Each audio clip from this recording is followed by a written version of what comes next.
InsideFoos presents FoosTalk Live. Johnny Lott created this American Hall of Fame back in 1986 in a ceremony in Long Beach, California.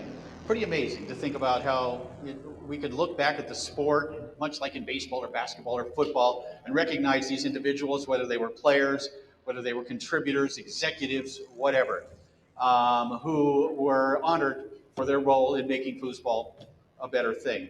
Tonight, 3 new names are going to be added. It's FoosTalk Live. You talking to me? Compelling and lively banter. Are you going to talk to us? Talking foosball. Foosball was how I measured my value as a man. You took that away. Players and fans, promoters and pros. Unedited and raw. Talk. Living in the moment. We have a lot of important things to talk about. All while practicing social distancing. Cool. We'll talk. No big whoop. Let's get this thing started. FoosTalk Live. Welcome to episode 104 of FoosTalk Live. Hey there, I'm Tom Robinson. Tonight, we celebrate the 2022 Hall of Fame Classic taking place right now at the Golden Nugget in Las Vegas, Nevada. Brought to you by InsideFoos.com, offering monthly subscriptions with access to some of the most exciting matches ever recorded, plus live tournaments, pre- and post-show analysis, interviews, and original programming. Sign up now at InsideFoos.com. Also brought to you by ProtectoFlex, the world's premier foosball safety accessory. Go to Protecto-Flex.com. Brought to you by Rod Lock. Practice more, reach less. The best practice tool in foosball. Visit rod-lock.com.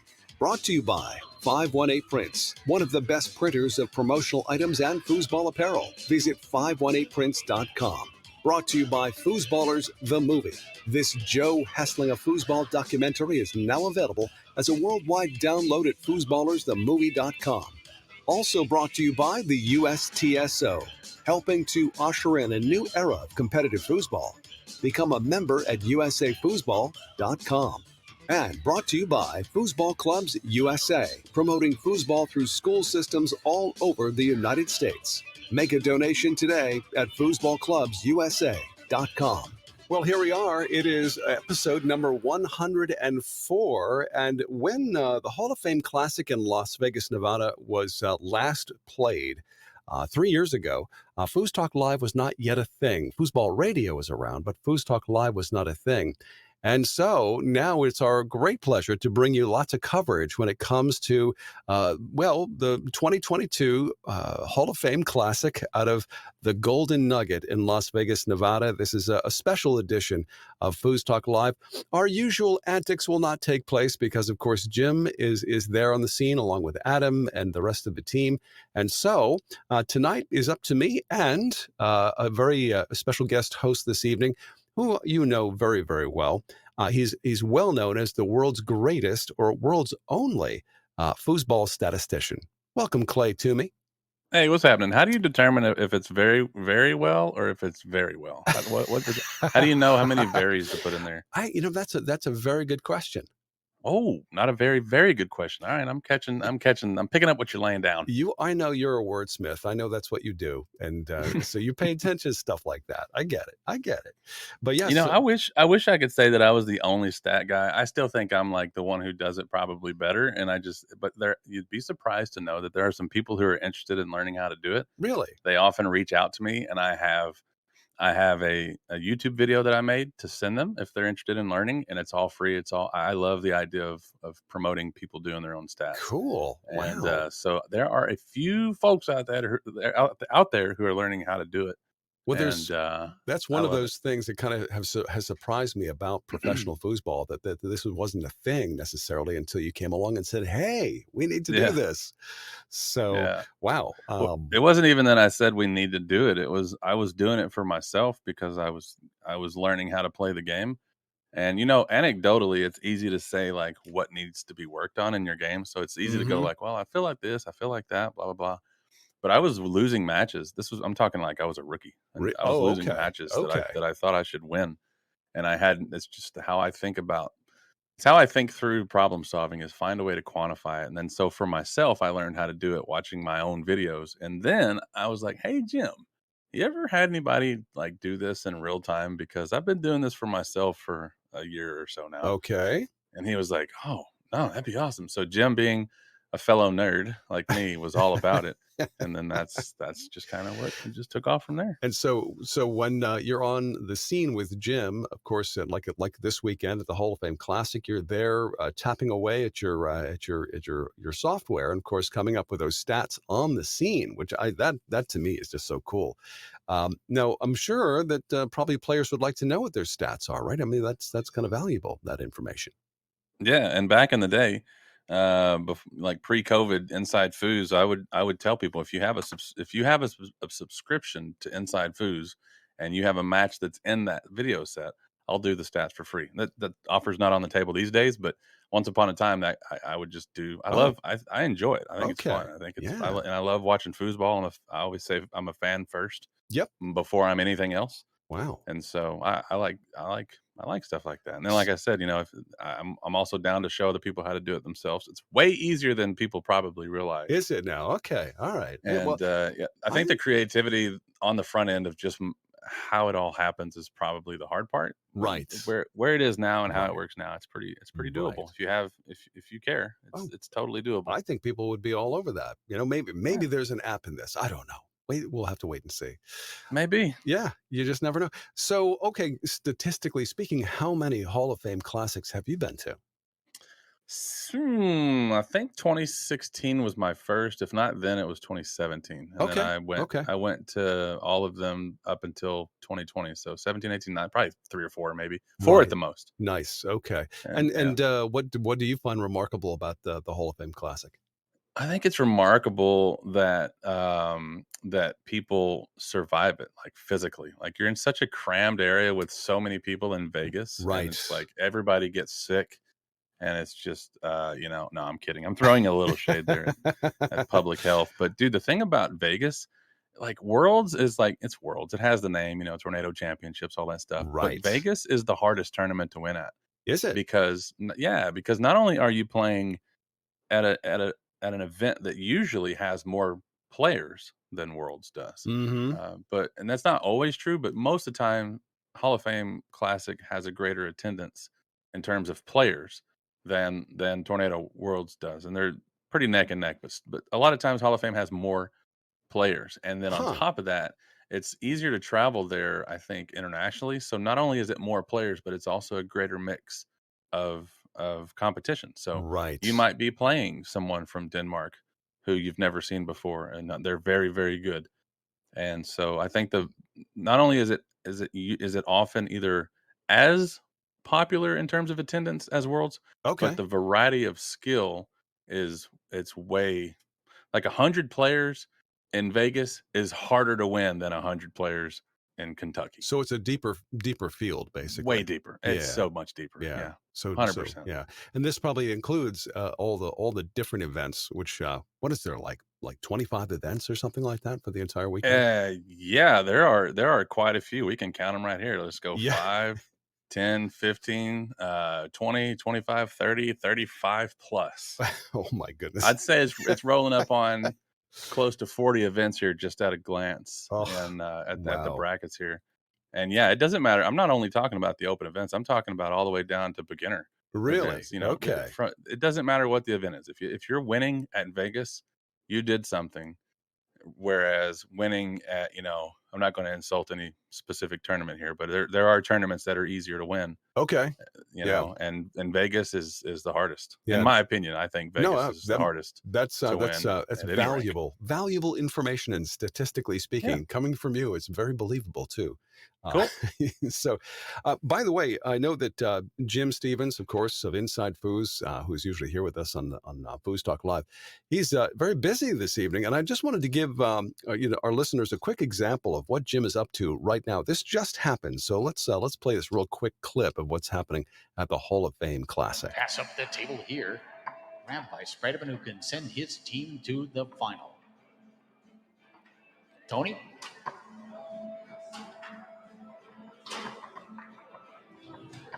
Jumps it home, and there it is. Tony Spreadman and Robert Mattes come back after an early tremendous performance from Moreland and Park to win 6-4 in the fifth game and Tony and Rob in the open doubles final once again.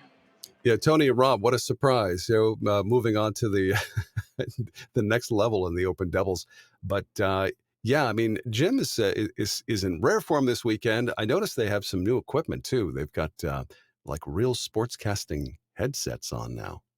I Yeah, think it's I pretty love it when cool. my ideas from 5 years ago are finally implemented because it makes me feel heard. No, I'm Right? kidding. No. I was messaging Adam Gilson about that at the beginning of the weekend. I was like, never mind the fact that they just kind of look cool, but they Mm-hmm. sound great. Like Jim and Yes. anybody that is in the booth with him this weekend, they sound amazing. And I'm glad that I think it was Adam's idea. I think whoever decided that that would be smart, I'm glad they were heard, and then I'm glad that happened Oh because yeah. it's a Absolutely. big improvement. I love it. No, it really is terrific. There's something to be said for not having the microphone move on you because, well, in as you know, in audio Hmm. circles, we've got a microphone that's sitting on a stand or Hmm. some kind of a boom arm. Your head moves around, and so the microphone change. You Yeah, have the change of the sound, or maybe you bump the microphone, this kind of thing.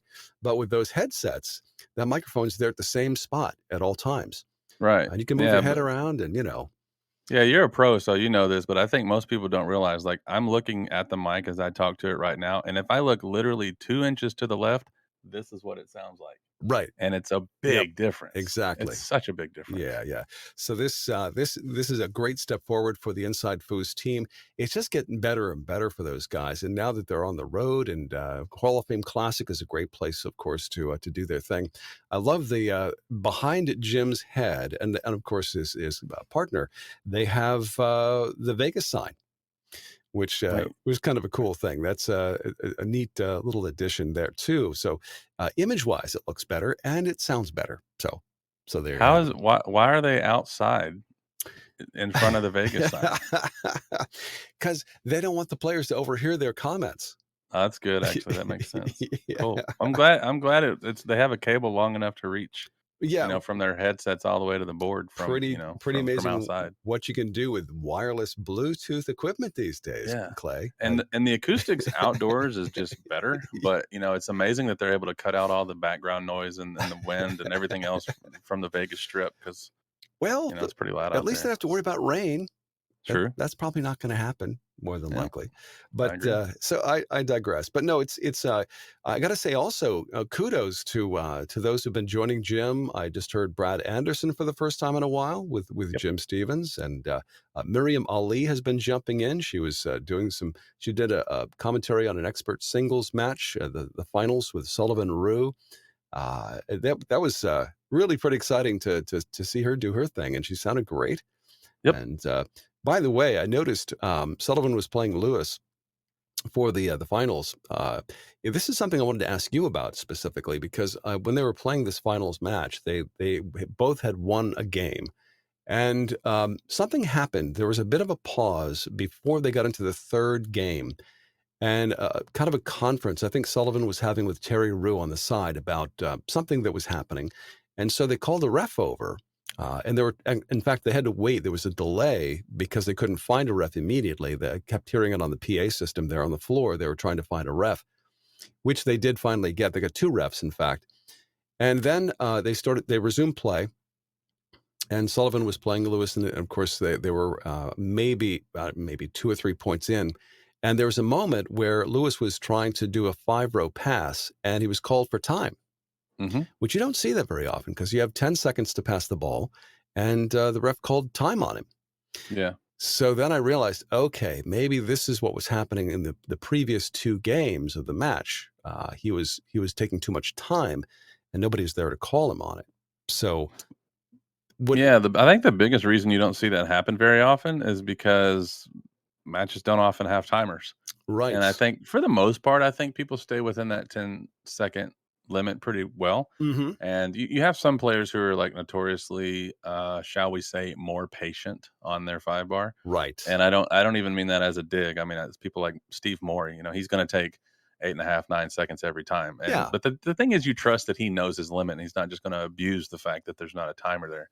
And then there's some people who, if there's not a timer there, they just will not honor. And I'm not putting this on, Mr. Fitch, of course, because I Sure. didn't see that Sure. exact moment. So I'm not saying it was Right. intentional, but there are some people who don't honor that.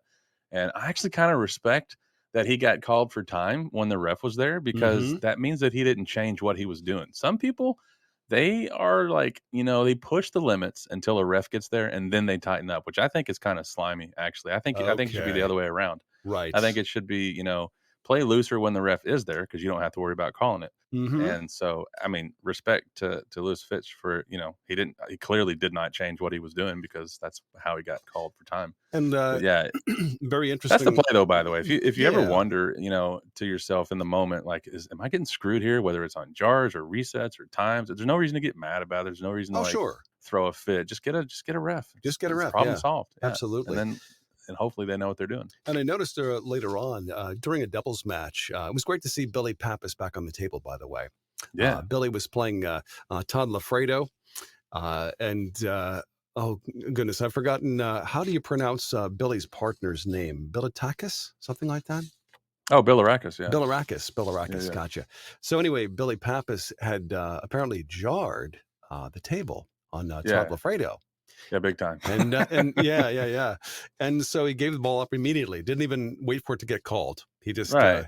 said, okay, yeah, you get the ball. I'm sorry. And when you're a player, that you get when it's that clear, it's obvious immediately. Like, oh my, I got you. Unless you're just completely unaware of how your physics impact the table. But yeah, Billy, it was a chip up um, that just made Billy jump off the table basically with his 5 bar, and so he Oh, yeah. bringing the 5 rod towards him because the chip was so deep and so smooth that Right.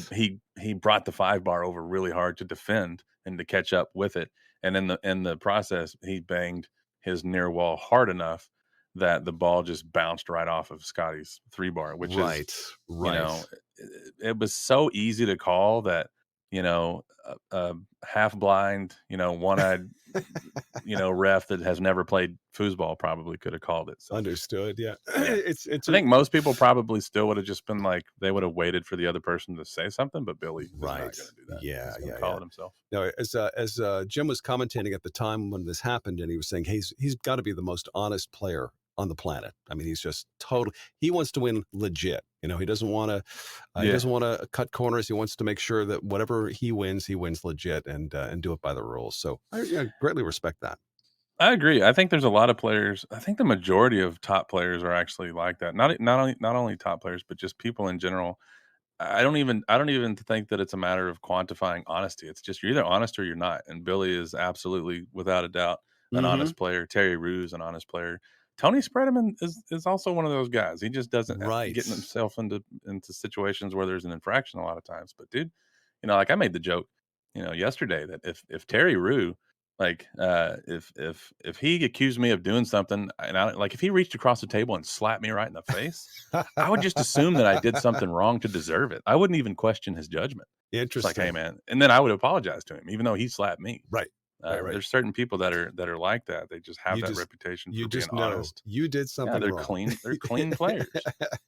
As it should be, of course. I mean, Yeah, good sportsmanship, and of course, I think the only thing that we've debated here on this show is that it's just a little too quiet sometimes. But I get that too. yeah. You know. Well, you can be loud and still be respectful. Like if you've ever played 2 ball rollerball with Terry Rue, Oh, he's still respectful and it's awful. But that dude can talk some trash and, by the way, play some 2 ball rollerball, and it's all oh, in good fun. Like it's talking is fine. yeah. It's not No, a problem with that. statistically speaking, who do you consider the best trash talker in the biz?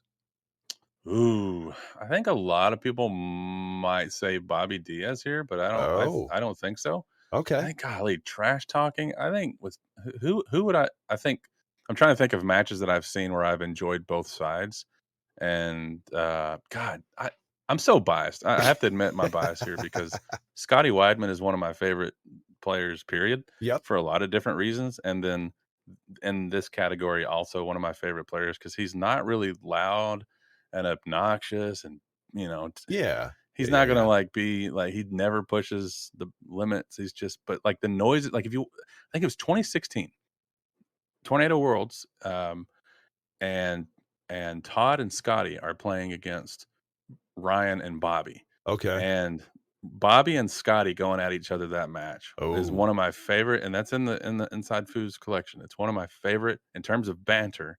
It's one of my favorite matches of all time. Tommy Atkinson, he could talk like trash to a brick wall, and I mean that as a compliment.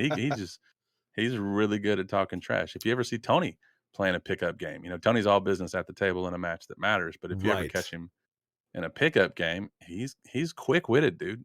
He is a sharp, sharp dude. No kidding. No, Yeah, for no sure. surprise there, though, right? I mean, I think I got a taste of that when he was playing at the Beachtown Beatdown last year, Yeah, and he was in fact playing Atkinson, and yeah, there was a lot of great banter going back and forth between the yeah, two of them. They were buying timeouts, yeah. and So like it's always hilarious to yeah, see people taking the game so seriously that they're oh yeah, selling and buying. I love it, and trading shots. I mean, Yeah, like alcohol shots. I mean, just yeah, having a great time. But yeah, that's you need to know that those people are human beings too, right? You yeah. know, I agree. And to be honest, I think Tommy, going back to the original question you asked, I think Tommy Atkinson is probably the winner okay, as far as okay, trash talk. And I still, I just like Scotty Weidman for so many reasons that I'm like I said, I'm biased. And I also remember that match against Bobby, and he shut Bobby up that match. okay, Bobby didn't. There were points where Bobby didn't know what to do but laugh. right, And then there was also a point at the 2017 Worlds with Tommy versus Bobby, where Tommy did the same thing, and this so I don't know. yeah, But those are my top two. How okay, about that? cool. No, Scotty and Tommy. we'll have to come up with a top 5 list of the best trash talkers on the planet for I sure. feel like they did that. Didn't y'all do that They before? probably did, yeah. I've got to All right. got to go back in my records here and check the list, and Well, I'm hey, sure. with 104 thousand episodes or however many it is, you're bound to forget a top 5 list I somewhere. think, yeah, we might have lost track of a few here and there, no Be doubt. like that sometimes. Right? Yeah, no kidding. Well, I was thinking, since we are talking about the Hall of Fame Classic in Vegas, I'd like to run through some of these brackets, some of the things that happened already today, the results, and see what you think about some of these folks. I mean, some of them had really amazing weekends. Number one in the ladies' events, Vera Urbanovic. Hmm. She had a great weekend. I mean, she first of all, she dominated and took first place in women's amateur singles. She did push aside Sheila Sosa. Now, both those ladies are from California. Vera also took first place in amateur women's doubles with her partner Hmm. Joan Kempner of Texas. You know Joan at all? Yep, that's Ben's wife. Ben is in charge of the Bardo Oh, these days. right. Yep. Okay. Yeah. Nice. Nice. And of course, Kimberly Villanueva and Betty Barnett were both in second place in that particular contest. But Urbanovic also hit the top spot in women's expert singles. I mean, that's a triple win for her this weekend. And she took out Kelly Wyatt, also a fellow Californian. A lot of California players in Vegas. How's that happen? Yeah, by the way, Joan and Ben, I think, are from the Bay Area originally. They live in Austin now, I think, but Oh, okay. yeah, they're still they might even be on paper as from being in the Bay Area or in California somewhere. Right. No, I was going through the registration just to see where they're listed from, what state Hmm. they represent, and of course, it probably needs some updating, no doubt. It might, The yeah. database, yeah. Yeah. But A lot of so California players. Gee, it's almost like there's not many tournaments out west. yeah, right. It's almost like that. Go Yeah. figure. So it was actually it was pretty close for when they got into it was Vera and Joan that came in second in women's expert doubles. They Hmm. lost to Christine Brazel and Julie O'Halloran. I believe that's how you pronounce it, O'Halloran. If you think it, then I'm down. I'll agree. I'll Yeah, just yeah. smile and say, yeah, that's probably right. And Christine and Julie, they're from Washington State, so they must have traveled a distance to be there for Yeah. sure. I think that one of the bigger stories of the day, though, or the weekend, is women's open singles. Midori Kimura. I mean, come on, she's just she's a beast. It's the easiest pick of the weekend, dude. I would have Yeah, put any amount of money with anybody that she would win, and that's no disrespect to anybody else that right, played in that event. But right. she is, as we say in gaming, she's better. She's just Oh, better. She's just a different level of good, oh, she and really is. She really and is. she can be. She's totally beatable by people. Other women who played in that event. It's not like it. Oh, oh, no It's not question. like it's just a walk in the park. No, But all kinds of props to Ellen Moon, who came in second place. I mean, Ellen, yeah, she's somebody that we used to play with here in this side of the country because she lived in New York City in those days. and she would come up and play in our Smashdowns, and she did a slingshot better than anybody I'd ever seen up until that point. In Well, fact, she better. It's the only thing she warms up when she's picking sides in a game. If you've ever seen her play, she better know how to execute a slingshot. yeah, right. And unfortunately, I was the victim of that a few times until I started to learn how to block it a little bit. But yeah, so as we move on down the line here, I mean, Midori had a double win weekend. I mean, she went on with her partner Sullivan Rue, and they went in and swept the women's open doubles. In fact, beating Hannah Smith and Veta Moore, who they're no slouches. I mean, that must have been quite a match in that particular event. Yeah, Midori didn't lose a single game in either final. Wow. It was 2-0. It was 2-0 both times. No kidding. Wow. Good for her. By the way, I know she was communicating with us earlier. We were going to get her on the show. Could you give me an idea as to what, I know that she's having some issues with her voice. Do you have a couple of recordings of Midori? Oh yeah, sure. Actually, I do the whole vocal warm up thing just to make sure we're all good because we're pros. This is how we roll, and this is her getting ready for the show. Do re mi fa so la ti do. And I said, are you kidding me right now? Like we have thousands, hundreds of thousands, potentially millions of people listening tonight, and this is not any level of.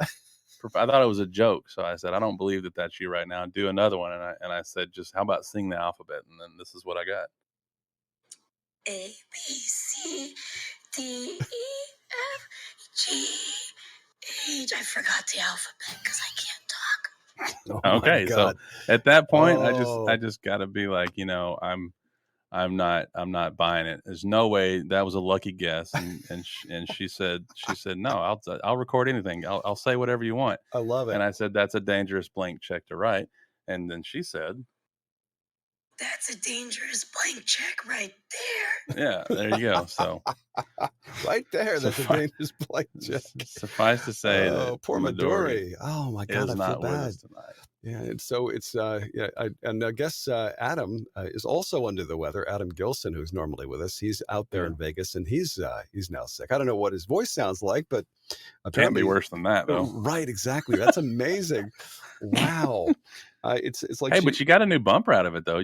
I sent you I sent you a clip. We're going to use these, by the way. Okay. Yeah. Cool. And I'm sure Midori will just be all kinds of flattered by that. Well, for the record, I did send her a message before we went live, and I said, is it okay if I play these for Tom?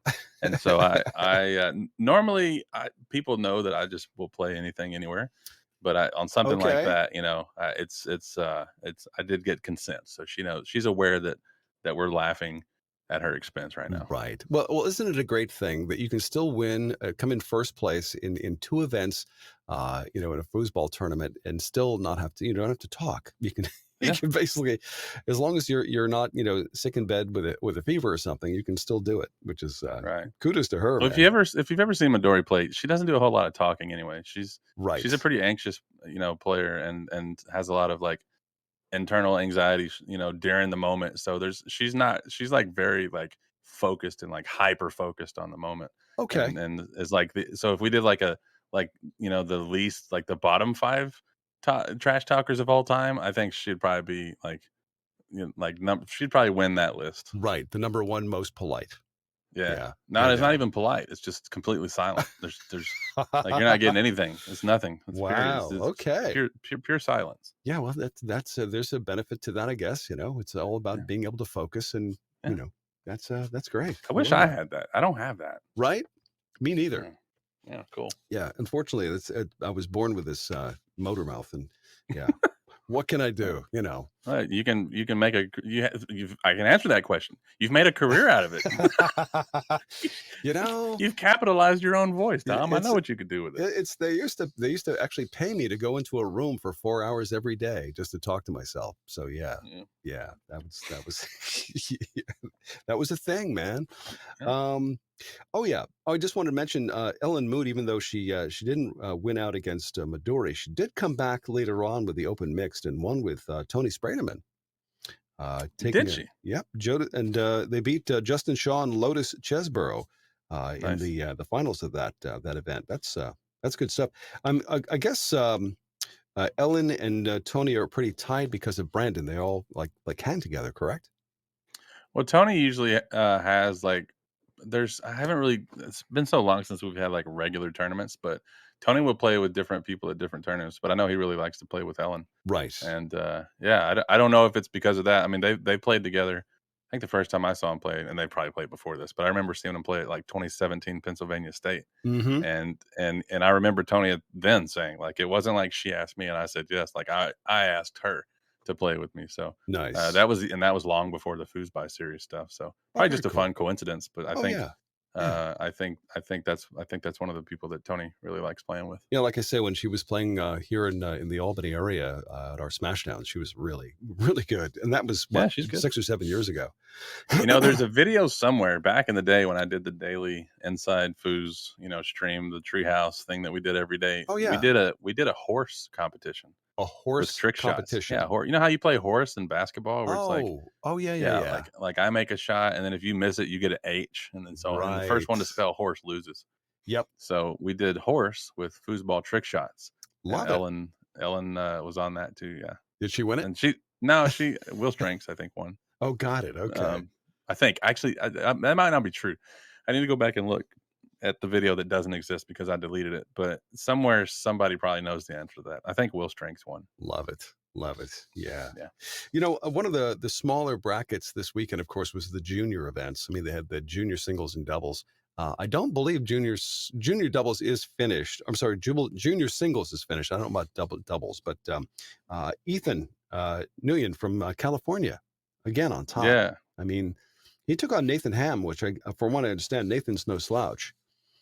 So they went all the way down to the wire in the third game of the second set. No kidding. And yeah, Ethan Nguyen is he actually I watched that as one of the matches that I definitely saw the whole thing for today. Okay. And he he had like 4-1 in the third game of the first set. 4-1 or 4-0. Jeez. I think it was 4-1. And he had shots to win, like take it all in the first set. Wow. Ethan Nguyen did. Wow. And Nathan came back and won the first set. No like kidding. He scored like 4 in a row and he did send it to a second set. And then the second set, Nathan was in charge of it for a good chunk there in the first game-ish. There's it went down to a third game and that was like an hour and a half long match. It was a really long, no kidding. really long match. So they really battled. And Jim was doing commentary on it. So whenever those videos are available, that's so cool. Yeah. Both those kids are really, really good. Well, it's this new batch, this new breed we're finding, of course, across the country. They're coming from all different directions now, it seems. And of course, Ethan is one of them, and Evan McGregor. I mean, these guys are all under 18. Yeah. And oh, by the way, while I'm on the subject, I need to take the time out to wish Sammy Dijon a happy birthday. Oh, happy birthday. Is he 12 yet? I always forget how old he is. He just turned 14 yesterday. Okay. All right. So just turned 14. But he's man, I tell you, he cracks me up because he's a typical teenager. When he's spending time with us, on a Friday night at a DYP, he hangs out with us. Yeah, but it's like he's too cool for the room. He's at that age now. That's that. I wish he was there, dude. He is so stinking good at this game. Yeah. He's fun to watch. And Yes. I like watching the young people who are just dominating like grown adults. I loved it when I used to bowl. I used to bowl competitively back in the day when I was a kid. Okay. And it was so fun to watch, other teenagers just beat up on people who've been bowling for decades. And I love it in foosball too. So I love watching Sam beat up on adults. I like, unless I'm the adult, in which case I don't like it. Yeah, but as long as it's somebody else, and Nathan and Ethan and all these players, Sully, even though she's in college now, she's been good she's been good since she was forever. Well, and so I love it. And Evan McGregor, I mean, I think, here's a kid who's multi-talented. He's a great blues guitar player, and he's also got this amazing foosball talent. It's just, and it seems like he's only been playing 2 years, something like that. Yeah, but 2 years when you're a teenager is like dog years. So right. You don't have the responsibilities. You don't have the soul crushing misery of bills and a mortgage and child support and all these other things. So you can just you can full dedicate, your life to one thing for like. Sure. So yeah, 2 years for Evan. And by the way, I have nothing but good things to say. So I'm not like making an excuse for why he's good and I'm not. I'm just saying, like, Right. when you're 15 and you decide I want to do something for 2 years, that's way different than when I was 35 and decided I wanted to do it Right. for 2 years. Yeah. So Yeah. I'm Yeah. glad we have juniors who are freaking awesome, dude. Oh, yeah, it's Yeah, they're coming out of studs. nowhere now, it seems. Oh, we Yeah. have and I should mention the kids out of New Hampshire. We have Luis and Sherwin Polanski, who are second generation because their dad is a great player. But they're now, coming up the ranks, and they're doing really well here in the Northeast. They do a lot of winning. In fact, I believe it was Luis and his mom that won beginner doubles at Worlds this last year. So Mm. they took us out.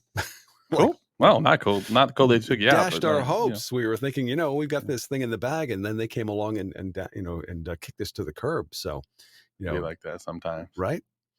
So it's just, well, again, it's a great thing. It's a really great thing. So just to finish up, we have with a couple other things. We have beginner singles this weekend. Chris Sullivan of Idaho beat all the competition, including the second place finisher Mike Emery of Utah.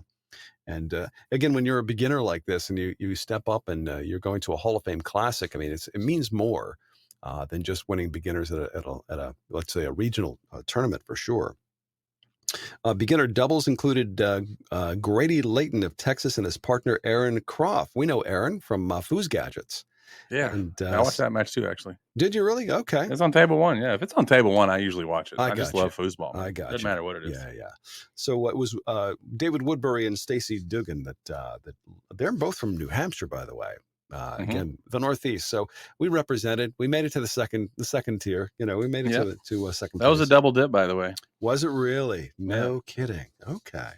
Anytime you're looking at those brackets and you see that their name is in orange, that's a double dip because the orange is the losers bracket. So if it's green, they won it out of the winners, and if it's orange, that's a double dip. Okay, now I get it.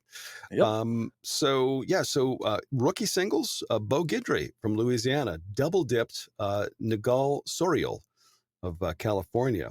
So that was quite a turnaround there. Bo Guidry, that sounds like a future star, doesn't it? Sounds like a Cajun. Yeah, I think so. Bo Guidry from Louisiana. But rookie doubles, it was Andrea Truck and Nathan Ham of Colorado. They took first place and dashed the hopes of Austin Watrous and Josh Young of Colorado. Yeah, Austin and Josh are good too. They've been playing for a long time and also probably play a lot together. So no kidding. That's a tough team to roll up against in rookie doubles for sure. Right. Wow. Cool. How about amateur singles? It was Micah McKinnon of Utah took out Colleen Cole of California for amateur singles. And amateur doubles. That's Colin Cole, by the way, just in case he hears this. Oh, Colin. It's spelled Colleen. Colleen. Yeah, it's on the system here. It's spelled Colleen. I was like, I couldn't find that name in the system. So Colin. How many E's are in that? How many E's are in your system, Tom? Well, it's here on the 2 L's, but there's one E, right? I think so. And it must be. It's probably my eyes that got that one. But sorry, Colin. Sorry, dude. You're not the Irish lass we thought you were. So there we go. Congratulations, Colin Cole. But you won. So yeah, you won more money than I did. That's for sure. And of course, Micah McKinnon came back to win in amateur doubles as well with Mike Emery of Utah. They took out Brad Chamberlain and Eric Borkovic. That's a familiar sounding name. I think I had a high school coach by the name Borkovic. That sounds like somebody who'd make you run if you did something wrong. Yeah, he did. Yeah. And they probably call him Coach B instead of saying his whole name because they don't want to run for pronouncing his name right. wrong. Yeah. So that's exactly Coach B and play it safe. You got that right.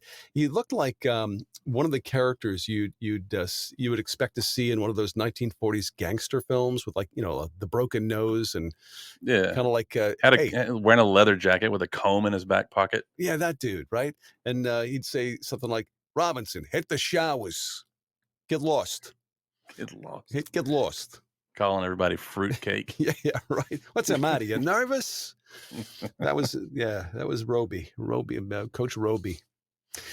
Anyway, so on we go to expert singles. Sullivan Rue. Here you go. She took out Lewis Fitch. Of course, we talked about that earlier. And Sullivan, what an incredible. Now, here's an odd thing that I noticed today.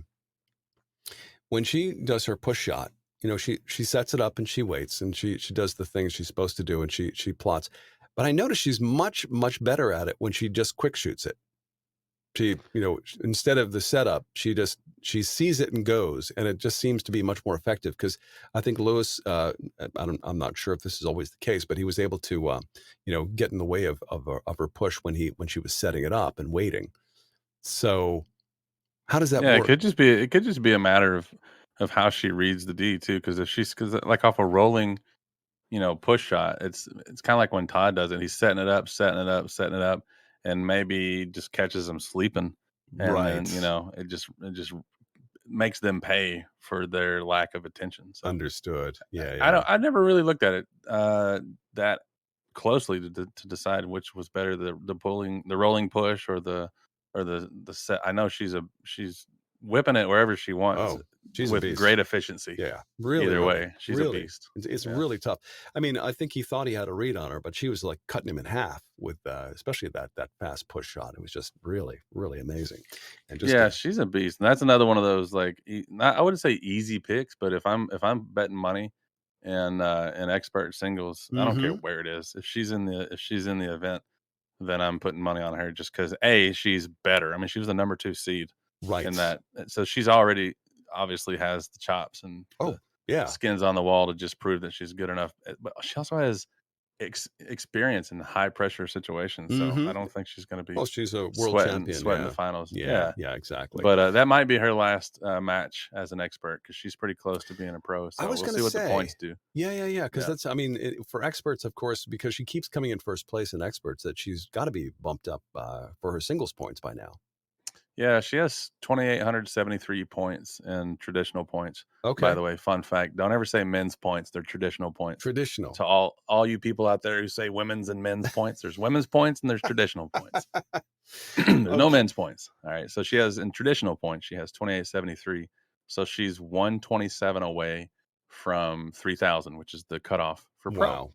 Wow. And I can tell you, in an event like expert singles at Hall of Fame Classic with 98 players who all know how to play, and she won, she's going to get 127 points. No doubt. At least she'll get a little bit more than that. So she'll be a pro. So here's after this weekend. Here's a question: if we look at the expert level, obviously it's probably a larger group of people, but when you step into pro, what's the percentage, the number of players, first of all, does that go down? Typically there are less people that you're playing against, but they're much more difficult to win against. Is that what typically what happens?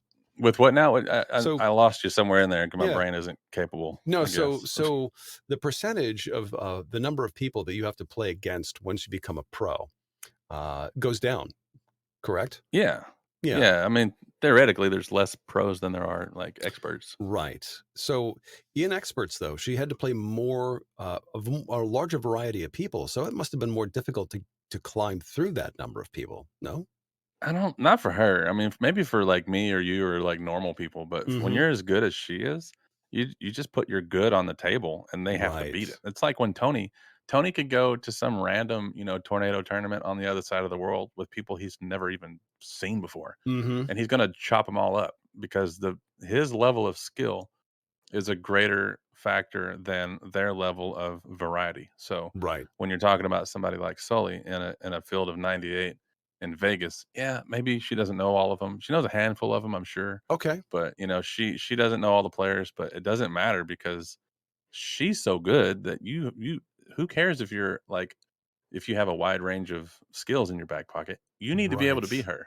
And you need to be able to stop a shot that a lot of people can't stop. So variety is it makes it difficult to, I think, normal people, but there's a point to where your game can be good enough that it's on them to figure it out. So when she steps up to pro, let's say within the next 6 months or something like that, as a singles player, next tournament, by the way, it won't be 6 months, I promise. Oh, gotcha. A lot sooner. Yeah. So in the very near future, So that means that she technically is, as in a percentage, much better than most, let's say 80% of all male players. Oh, yeah, I don't know the numbers on it. I know, when I used to really keep tabs on all the numbers with IFP, Okay. I know that there would be something like 1,400 active players in a year. It might be around 15-ish hundred players Mm-hmm. that get out and compete on tour in a year. 1,500 unique players, and I think it's pretty. And so 80% of that would be like what 1,200 people. Right. So yeah, I think she's better than 1,200 random people on tour, Right. 100%, Right. Wow. and probably more like 90%. At her Is age, no less, right? Because she's at just a college anybody's kid. age, she's just better. Yeah. It doesn't matter. She's good. That's amazing. That's so cool. Yeah, it's so fun to watch, especially youngsters like that who've come up through the ranks, and naturally her dad is a pro master and Hmm. brought her along. But you know, clearly there's no way to predict how when a kid becomes older, becomes a teenager and then a college student, whether or not they're going to continue to have an interest. Even if you do raise them, right and on the table, and they're great. There's no guarantee that they're going to say, "Well, Dad, I'm done. I'm not going to play this anymore." Yeah. Um, Well, there's a lot of pro masters whose kids aren't, world champions. Like right. it's so to some extent, yeah, it's cool that your dad is Terry, and by the way, your mom's Keisha, and you Mm-hmm. grew up in a house that supported, competition, and all that's cool. But there's a lot of kids out there who grew up in, maybe not with world champion parents, plural, but there's a Sure. lot of kids out there who grew up in a really good environment who Mm-hmm. weren't able to take it to the level that, solely like she's gonna end up being this will piss a lot of people off, but she's gonna end up being like one of the greatest players ever. Like Yeah. if No, she she's holds on her track. interest and keeps playing. I mean, Yeah. No. she's It, already accomplishing things that people before her did not accomplish. and And there are very few people that have been able to get past her. yeah, I'm gotta say Sam did pretty well against her a couple times, but I don't know how much longer that's going to be the case necessarily. Who knows? I don't know their head to head stats. There was a point where I could whip out a spreadsheet right now and probably Right. argue, Yeah. but I don't have that information in front of me, but I can guarantee I'll find it. I don't know what their Well, the head to head last, situation is, I but think it was the last two times they played each other in pro singles. He won both times. But that was the last two meetings. I don't know about the previous ones. So, but yes, I'm sure you can come up with that stat Tom, sometime. I think you're a Sam Dejan homer. I think he's really good, and his skills are superior most of the time. But I'm just going to go ahead and call it out because I guarantee you somebody's hearing that and going, "Okay, here we go with this again." Yeah, I know. I'm So, sorry, I can't help it. It's man, don't apologize. I'm a He's a fan. beast. Hey, Yeah, I'm not saying I would bet against him. I'm not saying. I'm just saying like it's the I will get a high five from somebody from saying that just now, like calling out the homerisms. right, right. Which is He's a beast. which is I was waiting for you to do that, by the way. So Well, there you go. I'm glad I didn't let you down. see, I know you too well. That's the problem. So, yeah, we want to talk about Cody Byrie. He went against Dewey Culpepper in pro singles, and wow, he actually was down 4-0 at one point. I think it was in the third game, if I'm not mistaken, and It won it was. all. It's like, wow, that was pretty astounding, and I believe Jim was commentating that match too. And man, that was just like, okay, dude, what did you just flip a switch? How did you just do that? He just plays every ball.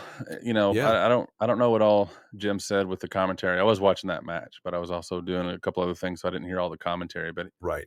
Cody, is a one ball at a time player. Like Mm-hmm.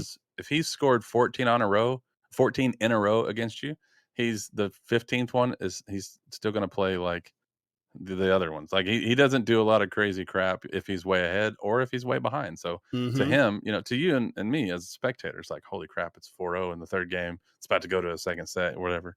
To Cody, I think it's just like, all right, well, I need to not get scored on this ball. Right. And then he scores. And then the next ball is, okay, well, I need to not get scored on this ball. I need to pass and score. I need to not get scored on. And it's literally that one ball at a time mentality. And I can't speak for him. I'm going out on a Sure. limb and saying that that's probably what his mindset is similar to in that moment. Those And he's good. Like he's yeah. well practiced. Is he in, He in knows his how to do things. is he in his 20s? I couldn't tell you. I'm Yeah, gonna guess that he's either late 20s or early 30s 30s, maybe. but I'm Yeah, not. yeah, I'm not. He's one of those people. He could be 50 and he looks 20. yeah. Right. And Yeah, so it's hard to really say. but really exceptional player. Just great. Of course, doing Yep. so well in pro singles. Uh, Yep. yeah, I was watching the Tony Sprademan Brandon Munoz battle earlier on. This was for winners of winners. I believe it was anyway. It was Yep. it Yeah. was Winners bracket final. Yep. yeah, that was pretty amazing. And Brandon just came out just blazing in the first game, just Yeah. blazing. I'm Yeah. All thinking, 45 seconds of it. yeah, right? Yeah, yeah, 45 seconds. It was done and over with. And then, of course, Tony came back and, set him back on his heels. But Yeah. I was That's why, it's like, what that's is. why they play the whole match. It's anybody can win a game. Mm-hmm. Mm-hmm. And Brandon's a monster, dude. He's one of my favorite people to play, and I'm slowly just becoming like the biggest fan of Costa Rican foosball. Anyway, Yes, right. but I love watching. I was actually texting people before that match saying, "Hey, they just called this. If you're at home, like pull up the stream because this will be a good one." Yeah, no, it's exciting and so now what is the status with the finals? Because I know the last time I looked, things had not settled yet. What's going on with the open singles? Yeah, they played the final. It was a rematch of the winners bracket final, Right. and yeah, Tony won. Okay. Beat him, Got it. yeah, in five games. Right. And it was, it's always gonna be a close game, I think, with those two for a while. Mm-hmm. And Brandon is just like really good. Like, Yeah. he's Right. just so crazy good. And I think at this point, his skills they're really kind of off the like you can't even measure how good he is with a lot of stuff. Yeah. And then his middle game is superior to where he was even a couple years ago. And I think especially in that first match, that winners bracket final, I think Tony kind of it's not so much that his like mechanical skills are just like holy crap better Mm-hmm. than Brandon, but he knows where to take the game and what's not working. Why did I lose that first game so quickly? Right. What small adjustment can I make? And that's why Tony just destroys people because he Yes. knows like people talk about his speed and all these things that are good about Tony, and those are all true, by the way. But his ability to think through a game and Mm-hmm. to rely on his intellectual abilities instead of just like full blown skill on the table. Like that's why he wins as much as he wins. Right. He's really good at thinking about foosball. Shocker, I know, Yeah. but he's really good. And It's Brandon's going to get there too, by the way, Oh, one day. I have no Yeah. doubt. I because Brandon was trying to adjust to Tony's game, but it was very difficult. And it's funny because Tony is better, or sometimes better, with his left hand than he is with his right, and just can turn things around so rapidly, and within the blink of an eye. But I noticed there's also an issue that came up during the winners bracket match where Brandon had done something. He basically had taken his hand off the rod, his left hand off the rod, to reach back and adjust, and then came back, and his right hand was always on the three rod. And when he came back with his left hand, he didn't wait. He just shot Yeah. at the goal. And Yeah, Tony, can't do that. yeah, and Tony kind of went, wait, what's going on? And the refs didn't call it. They didn't say anything Yeah. about it. They just continued to. They made them continue to play, but Tony was clearly not down with that. It wasn't kosher for him, and of course he's a very fair player anyway. But I was wondering if Brandon even was aware of the fact that he did that. He knows it's a rule. I mean, and what it is, by the way, it's one of these things that hardly ever gets called, Okay, and in American football, especially because A, people don't play that fast. And B, I think you might be surprised at how many rules players just straight up don't know. right. And this is one of those rules that I always pay attention to. And so when it happened in the moment, I actually told the person I was watching the stream with, I said, "Oh, can't do that." And they Mm-hmm. were like, "What do you do? Do you spin or what?" It's like, no, when you have the ball set up on, I'm going to pretend I'm Tom Yor for a moment here and Okay. feel like I know a lot. Okay. But this is the truth. You can look this up. It's in the rules. It's legit. If you have the ball in singles, if you have the ball set up on your three bar and it's in a set position, and then you go back with your left hand your to adjust your goalies or do anything off that where you take your hand off the rod and put it on another rod. You Mm-hmm. can't shoot until your left hand has been set, you know, I and gotcha. for a full Okay. second. So if you reach back with your left hand and you grab your goalie rod, that's fine, but you can't shoot for a full second. Now, Ah. if you move your hand back to the forward position and put it back on your 5 bar, now that's another second. You can't shoot until you've been set for a full second. And that's so what Brandon is doing, and he's amped up. He's going a Oh, 1,000 miles yeah. an hour, He's and really quick. so when he's setting it up on his 3 bar, when he takes his left hand to adjust his goalies, Tony knows that he can't shoot until his left hand has been back on the rod for a full Mhm. second. So he's not even defending because he can't Right. shoot the ball. It's like Right. it's Right, right, literally. right. And so when he brought his hand back up, he shot in probably like 0.4 of a second. Yes. And Yeah, it and was it's that such an quick. easy call. It's not even close to call that. It's not like it was zero point 0.9 seconds. It was Mhm. like it was almost immediate, which is why it's so hilarious that the refs at the table, who I will not name because Right. They people didn't. make mistakes, Yeah, they uh, didn't seem to and notice. So, yeah, no, it's not only did they not notice, but it just went right. It was complete. They were not only did they not notice in the moment, but when Tony mentioned it, they were still like, "Yeah, I right. wasn't paying attention to Right. that." And Oops. it's like that sometimes, Yeah. um, you got to let the refs make their call and all that good stuff. But That's a that's a it's a that's a bummer. a tough place to be as a ref, of course, when you're especially in a match that means that much. Yeah. There was, all the marbles, are on the line there. And I can see where And it's Tony. also Brandon, who's a Yeah, Tasmanian devil on the table. right, exactly. So it's hard to ref that. That's why nobody likes to ref matches, by the way, because that's the situation that you get in, Oh, sure. and it's just tough. No, and I noticed once Tony had adjusted to Brandon's game as they were going closer and closer to the end of the match. All of a sudden, Brandon is still moving very quickly, but it was like for naught. I mean, he just wasn't able to get past Tony's defense. I mean, he just couldn't do it. He banged Yeah, into him several times. Pull side, push side, didn't matter. Tony was right there.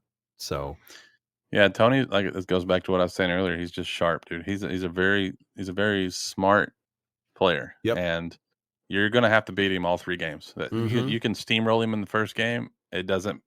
That will not impact the second game. It Now, just if doesn't. if Brandon had changed his method or just slowed himself down even a few seconds, just took the time to set up and think about his shots instead of just trying to do this lightning thing, would that have made the difference? Do you think? It's kind of like saying, if Jerry Rice would have just ran faster. Right. Like, yeah, sure. If he would have just ran faster, Deion Sanders wouldn't have got an interception. Right, fine. Hmm. Or you could say it the other way. If Deion would have just ran faster, Right. although Deion is faster than Jerry Rice, so maybe that's a bad analogy. But anyways, the point is, yeah, Hmm. if Hmm. Brandon were better than Right. Tony in that moment, sure. Okay. Okay. That could have I made can, the difference. Yeah. yeah, But this and is and he'll learn from that. Brandon's smart too. He'll learn from sure. that. And dude, there's a reason he's going deep in all these tournaments. And Oh by my the way, that God. he's going to win too. Oh His yeah. his win is his big win is coming. Could be within 6 months. Who knows? Could be Texas State. Could be Worlds. Right. It could have been this weekend. He was in the finals here, Yeah. and it Yeah. wasn't Yeah. a steamroll. Tony's not running through him the way that he runs through other people. Mm-hmm. Exactly right. Yeah. Yeah, Brandon's Oh, a beast, man. very smart. Tasmanian devil. Yeah, and quick. I mean, he's in his mid-20s, I think. So Yeah, he's yeah, 26, I think. right, right, right. So he's got plenty of life left in him, no question. Yeah, It'd be very interesting to see what's up, in a couple of years here. I guarantee it involves a lot of winning. Yeah, no question. No question. So wow. So what is left yet when it comes to a Hall of Fame Classic this weekend? What other matches are we still waiting on? Right now I have the stream up. I'm watching Brad Anderson and Jim Stevens play the most boring pickup game I've ever seen in my life. They could be on the And I'm only show. I'm only saying that because they can't defend themselves, and by the time they hear this, it'll be permanent record. So, Right. um, by the way, small aside here, Brad Anderson is my favorite. Is my favorite number 2 in the booth, like of all time. Yes, he's good. He's my favorite. Yep. Adam is slowly inching up, and Adam is a lot of fun. I'm sorry that he's sick today and not able to do any matches, but Right. so I'll say all that first after I kind of crapped on them. But I think the only thing left there's a open doubles losers bracket final that's happening right now. Okay. As soon as Brad and Jim finish their pickup game, it's going to be Billy and Mike Pappas and Bilirakis. That's a name. That's a team Yes, name. Bilirakis, yes. Versus Brandon Moreland and Trevor Park. How great is And it then, that Billy Pappas is back? You know that he's back in, and even after being gone for so long, I mean, the guy's game is not diminished at all.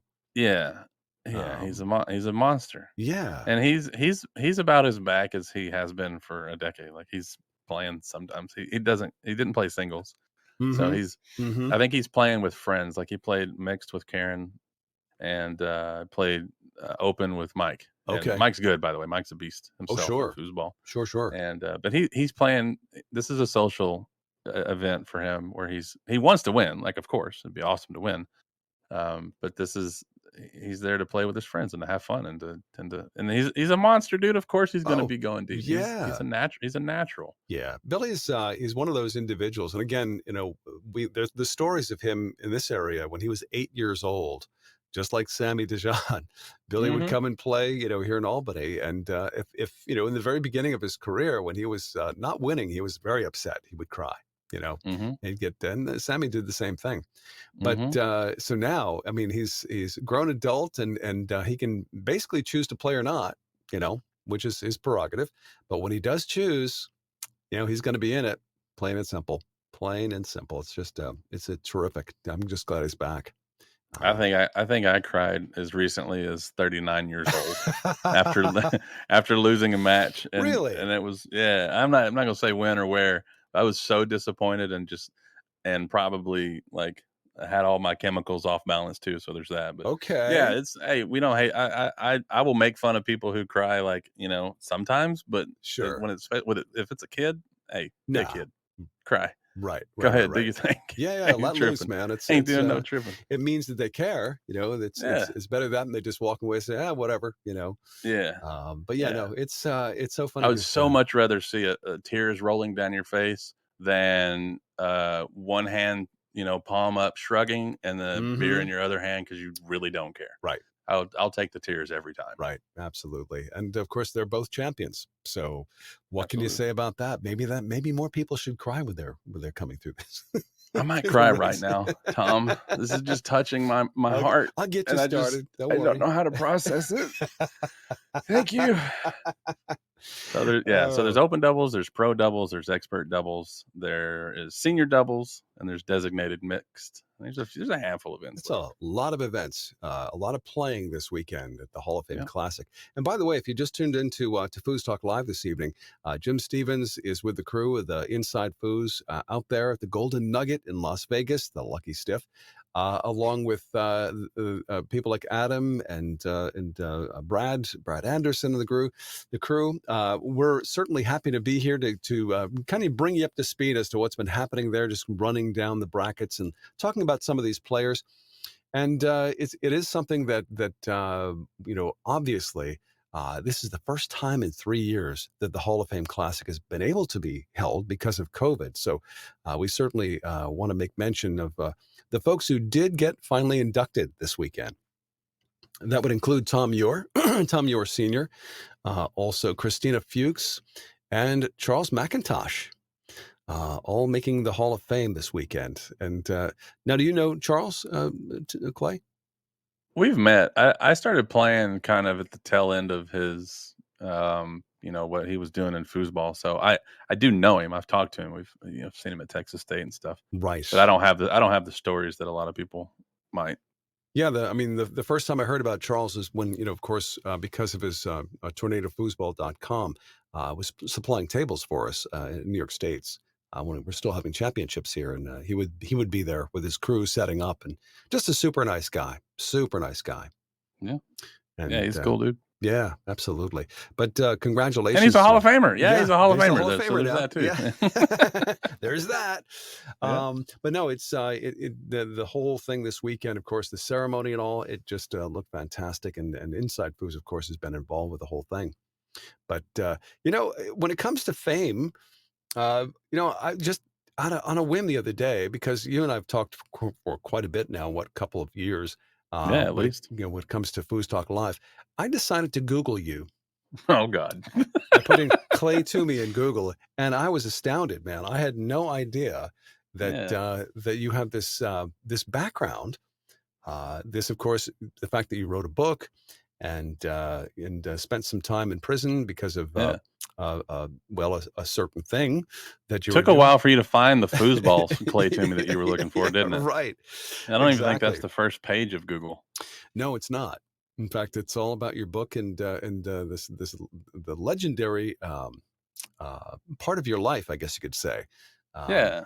uh, And by the way, there's no beating around the bush. I'm very public and open with my story, as you saw. So okay, I went to prison, for the thing that you mentioned that you didn't mention there, is I went to prison for bank robbery. right, right, exactly. And Yep. now the thing that I found astounding, of course, and I've been reading your book too, but um, your method of just walking in with an envelope with put 50s and 100s in this envelope and just handing it Hmm. over like a customer to the teller. Yeah. The thing Yeah. It was the I was a little baffled, like, why didn't they just press the panic button there, their alarm key underneath the Yeah, they did. They always do.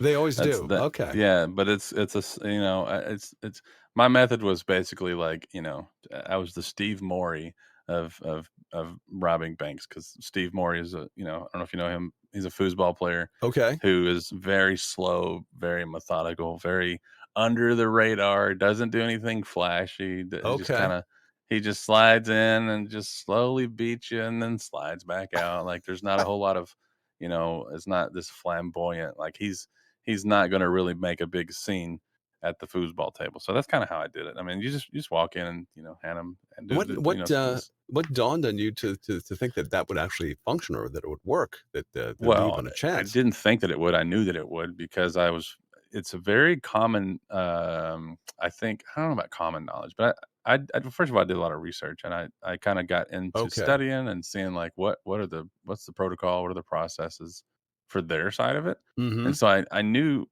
as a teller, I knew what you had to do, what your job was, all that good stuff. So, I just, it's kind of, like just exploiting those policies. And I knew that if, Interesting. it's Interesting. no different than, I'm trying to think of foosball analogies just to make it like a little more lighthearted, but I'm kind of drawing a blank. So the go-to analogy that I usually use is like McDonald's. Like Okay. when you go into McDonald's and you say, "Hey, I'd like a number two, no onions Mhm. and a Coke." They don't go, "Wait a second, let me see your money. How do I know that you're really gonna pay for this?" They don't do that. They have their job that they do. Oh, And sure. so when you walk in and you say, "Hey, I want a number 1 with no onions and a Coke," they Mhm. punch it into the machine, and then the rest of the exchange occurs. They don't they don't wonder, "Well, what if this guy's broke?" Or what if he said Oh, no onions, but he really wants onions? What if this was a trick? Like, there's right. none of that. There's none of that happens. So same thing with the bank stuff, which I usually it's a easier term to call it. I just say bank stuff. Mhm. When you know their process, you just go in and you do the bank equivalent of like a number 1 with no onions and a Coke, and then they comply. And in the process, yeah, they hit the panic button and all that stuff, and Right. but ultimately they want you out of there, dude. They do not want you in their bank. Mhm. Shocker, I Mhm. know. They don't want you in there. So they're not trying to be a hero. They're Mhm. not, the money's insured. They're not trying to trap you. Oh, They're not yeah. trying to catch you. They're not trying to beat you up. They're not doing any of that. They just let you go. And Interesting. then they leave the rest up to the cops. Yeah. Now, this as a result, I mean, the first time that you were successful, was that kind of a rush? I mean, was it something? Was there adrenaline thing going on? I mean, how were Yeah, you? it's like shooting a slingshot on Tony and it works. Like Oh, it's nice. like that Okay. was probably really stupid, and it's probably going to bite me in the ass one day, but in the moment it's a lot of fun. Mm-hmm. Yeah, Mm-hmm. because it's like what could be more dangerous than shooting a slingshot on Tony in a match that matters, Yeah. Right. Because the best thing that can happen is that it like works, but then now you got to deal with the fact that you just shot a slingshot on Tony Spreadman. So it's a rush, and Yeah. that's No, it's I have to walk this tight line of like being honest about the whole conversation while also not making it sound appealing. right. And that's kind of where I'm at right now. So yes, it was fun, and no, it's not worth it. So now, of course, things have changed, and Yeah. you're out there helping banks protect against this kind of thing, correct? Yeah, I'm among many other things. People Hmm. ask me all the time, "What do you do for a living?" And I never answer. I say like, "Oh, I work for Amazon," or Right. something that's not true. And because it's boring to actually, and also I'm just very private, but banks will hire you. Surprise, surprise. If you have a way to add value to their bottom line, they will Hmm. hire you to come in and talk. So I've spoken at security conferences, and I've been hired by various banks for like consulting and stuff like that. So Right. Wow. and I'm down, and I talk not just in the corporate setting, but I go into prisons and schools and really anyone that wants to talk about any aspect of my life. I'm just kind of down to do that, which is why Wow. it doesn't bother me. Like you mentioned earlier, you Googled me, Yeah. and the first thing that pops into my mind was what were you looking for, and then the second thing is like I don't care. Like it doesn't matter. Like if we're gonna have a conversation, I'm so down for it because ultimately, at the end of the day, my life went from really bad, really miserable, really just I didn't want to be here to Hmm. now things are pretty good. Right. And I don't justify anything that I ever did. I don't make excuses, but I try to just use what good there is in that story Yeah. to just talk to people about it. So No, yeah, it's really truly a silver lining story because it did in some ways rescue you ultimately once all this went down, and now I mean I just can't imagine it. Just I because I've known you for a while now, it just seems like wow, this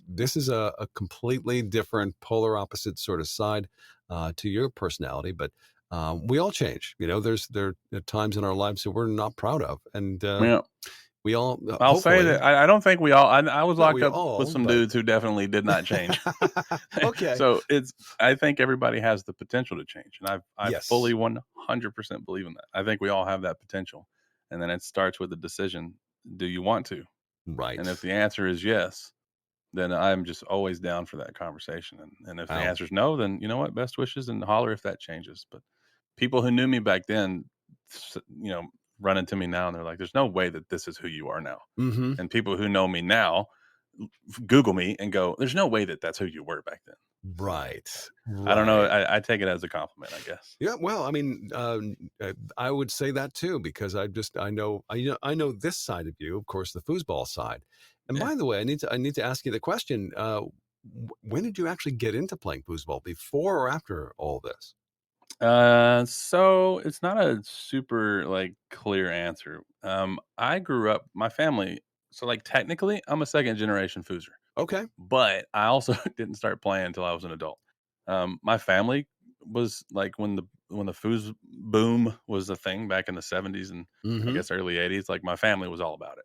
Got it. So I grew up, there was a table in my garage with a bunch of crap on it. So I was familiar with the game. I knew about it. I knew that every now and then my family, my cousins, uncles, everybody would knock the stuff off the table and play some games. And I found it fascinating. And in my early 20s, I even bought a table so that, like I built my first house, I bought a Okay. table. I had a foos room and my family would come over and it was like an excuse for them to come see me, like hang out and play. Right. So it was kinda nostalgic for them, and I still didn't know how to play. I actually have video of that. I'll show you sometime. It's really bad, and, it was worse than bar hack. Like, I didn't know I didn't know about rules. I didn't know that tournaments were a thing. I just knew that my parents, my uncles, my aunts, my grandparents, my cousins, all these people in my family loved foosball. Right. So that was, early 20s, and then, I went to prison when I was 26-ish, and then I got out early 30s, and Mhm. then I had a job um, in the oil fields in West Texas, and I worked 2 weeks on and 2 weeks off. So I would fly 400 miles away to work for 2 weeks, and then I'd fly home for 2 weeks, back and forth. Jeez. And the town where I worked out in West Texas, there was a pool hall and all the roughnecks, all the oil. That's what we call oil. Roughnecks? Like yeah, roughnecks. It's just like a general term for people who work in the oil field. So all the everybody would go and play pool at like Fast Eddie's, pool hall or whatever. They had a foosball table there, and one of the guys at my crew house, they were like, "Hey, you want to come play some pool, shoot some pool?" I was like, "Nah, I don't really play pool. I don't really drink. It's not really my thing. I'll just stay here." And they're like, "Oh, they got other stuff. They got like darts and they have like golf and all this other Mhm. stuff. They got like a foosball table." And I was like, "Wait, what? Foosball table?" Like my family used to play foosball. I'm really good. And they told me that there were people that played for money down there. I'm like, I'm gonna go take. There's like these 4 or 5 old guys Okay. that just played for like $5 or whatever. is what they told me. Oh, I was like, sure. I'm going to go get some free money. So I went down there one Thursday. They played every Thursday night and every Saturday night. I went down there one Thursday thinking I'm about to get me some free lunch money. Mm-hmm. And they beat the absolute dog out of me. It wasn't even close. Because like I said, I didn't know the rules. I didn't know that passing was, I thought you just whack the ball around. Right. And that's something that I'm good at, like, naturally. So I Mhm. thought, like, I'm just better at whacking the ball around than these people, and turns out you're supposed to pass, and you're supposed to shoot, and you're supposed to There's clear, and you're finesse. supposed to know the rules, and Yes. yeah, so they beat the crap out of me for, like, 3 months straight, So you kept coming and, back, though?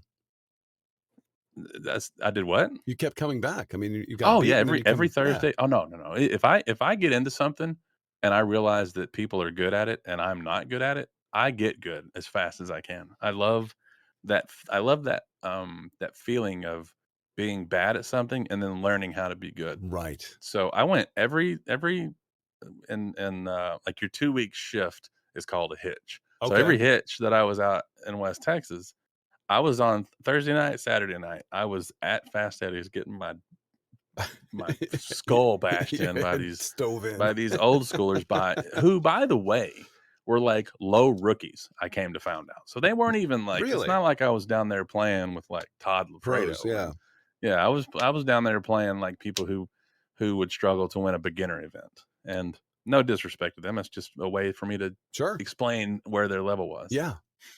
I started paying attention. I started learning how to play, learning how to pass, and that was at like the end of 2013.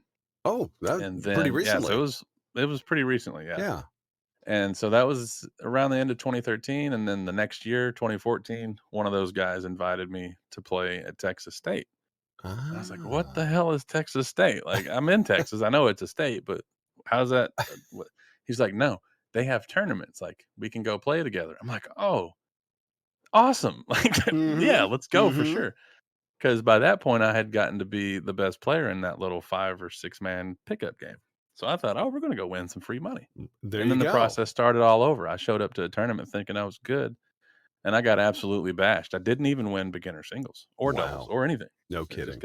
just got frog stomped, and I won 2 matches the whole weekend Oh, out of wow. 13 events. No kidding. Yeah. Yeah, Well, that's and a fine how do you do, and it's kind of a wake up, right? It's yeah. okay. And So so then you went back many more times, and now you're a much better player. Now you're pro level, correct? I am I'm rated pro, but I would never say that I am a pro. Okay. Even though it's on paper true, I just don't. I'm kind of, you know how Mark's kind of weird when it comes to talking about pros and masters and ranks and all that stuff. Mm-hmm. I'm weird about it too, just not. It's a different flavor of weird, and it's for different reasons. But I would never say that I'm a pro foosball player. But I will say that, if like my rating reflects, like, I'm not the worst player in the room most of the time. Right. Okay. I So gotcha. that's about as comfortable as I am, talking. Especially now that I don't really play anymore. I'm more involved in other stuff. But Right. Right. Right. yeah, Right. I have fun, and I've learned the mechanics to at least enjoy like the local DYP, and then occasionally if I get out on tour, then Mm-hmm. you Mm-hmm. know, Well, I suspect yeah, that. Well, Texas State's, by the way, they just announced they're going to be open up May 27th through the 30th. yeah, That's now they call it the Players Championship. It's going to be at Dallas Fort Worth Airport Marriott Hotel, yeah. and apparently there's more That's details still to come. and it's because I'm actually not going to be there, and I'm so devastated Oh, that I can't be there.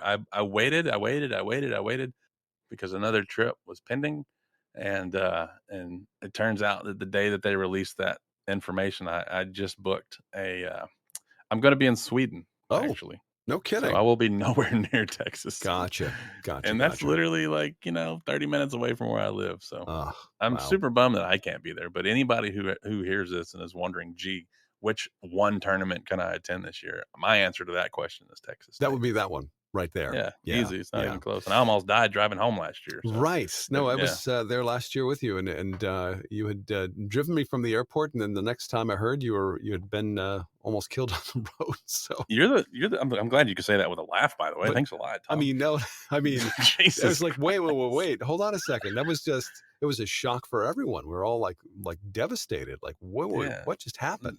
It was a shot. That's exactly how I felt after it happened. I was like, "Wait, Yeah. where did you come?" No, as a drunk driver doing things that they weren't supposed to be doing, and it almost cost me dearly. And you were actually the Wow. last person to ride in that car. That So is, yeah, I guess that technically that's true, isn't it? Wow. yeah, if I Okay. was superstitious, I'd say you're not ever allowed to ride with me in a car unless I need to do some insurance Well, on it. I have been in a car with you since, and everything was fine. Nothing Oh happened. yeah, and that So, wasn't even my car, and that was a way faster car too. yeah, oh yeah, and But yeah, in Lexington, Kentucky, which I got to say we had some fun.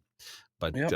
yeah, I mean So, this life of yours, this is extraordinary, and we don't get a chance because, well, usually there's too many voices in this show yeah. going at once. We don't get a chance to hear what you're all about, man. This is really cool. Yeah, if you could just talk them into shutting up a little bit more sometimes, you'd be surprised at the things you might learn, Get this but it's thing not the back Clay on the Toomey rails. show, Get so this thing back on the rails. Yeah, it's I just chill out in the back and I help where I can and when I can. And, originally oh. foosball was a place for me to hide from the public, Mm-hmm. and and now I guess a few people know who I am in foosball too. So I Yeah. like being a part of stuff. I like being involved and helping and all that good stuff. But yeah, there's a lot out there. So I have a Google is feeling there may be a few fans that are wondering what's happening with Shooting the Shot. Are we going to have more episodes of Shooting the Shot? absolutely, man. I actually bought some gear to do some new things with that this year, and Cool. I was gonna go to the Thunderdome event to Mm-hmm. record some episodes, and I was not in Florida. I was somewhere speaking, and so I wasn't able to Okay. go do that. I was going to be at Vegas this weekend. I was going to try to record some episodes there, Mm-hmm. and that didn't work out. And now I guess I'm going to be in Sweden when Texas State happens. So I don't know when I'm actually going to be able to get to another tournament because I've been traveling a lot with other things that I've been doing, which pay the Mm-hmm. bills. And so, yes, absolutely, there will be more shooting the shot. Shooting the Shot. And people love the feedback that we got from that has just been so Oh, encouraging, and yeah. people love it. It's It's great. really fun. Well, it's like kind of just, pressing record and Yeah, just letting it fly. Just, yeah, kind of like what we're doing now. exactly, Just, and it's you fun. know, It's easy. yeah, exactly. I love it. It's And it's enjoyable. to me, I mean, there's so much more to be gained by listening to someone's story. There's so many stories, and Yeah, foosball is just full of stories. And I love the fact that you're uncovering those stories as we used to say in foosball radio, yeah, one telling the player at a story of time. foosball one player at a time. You know, And that's kind of my, I wouldn't say MO, but it is kind of sort of my MO. And I yeah, think like we all love foosball. That's why we're here. that's That's it. why we're talking. But I think like if you double click on that, as we say, sometimes you go a little deeper. There are people in the foosball world who are just interesting. Yeah. And like take Tony for example. Yeah, Mm-hmm. he's the best of this generation and he wins at a rate that's just inhuman. Like it's Yes. crazy. But if you sit and have a chat with him, you go, "Oh, wait, this is actually like a super interesting dude." Yep. Like and the same with Ryan, the same with like, even people who aren't like top tier competitors. And I don't think Mark would feel insulted by me saying that he's not a top tier competitor. But I sit down with Mark Torres for the final episode of that season.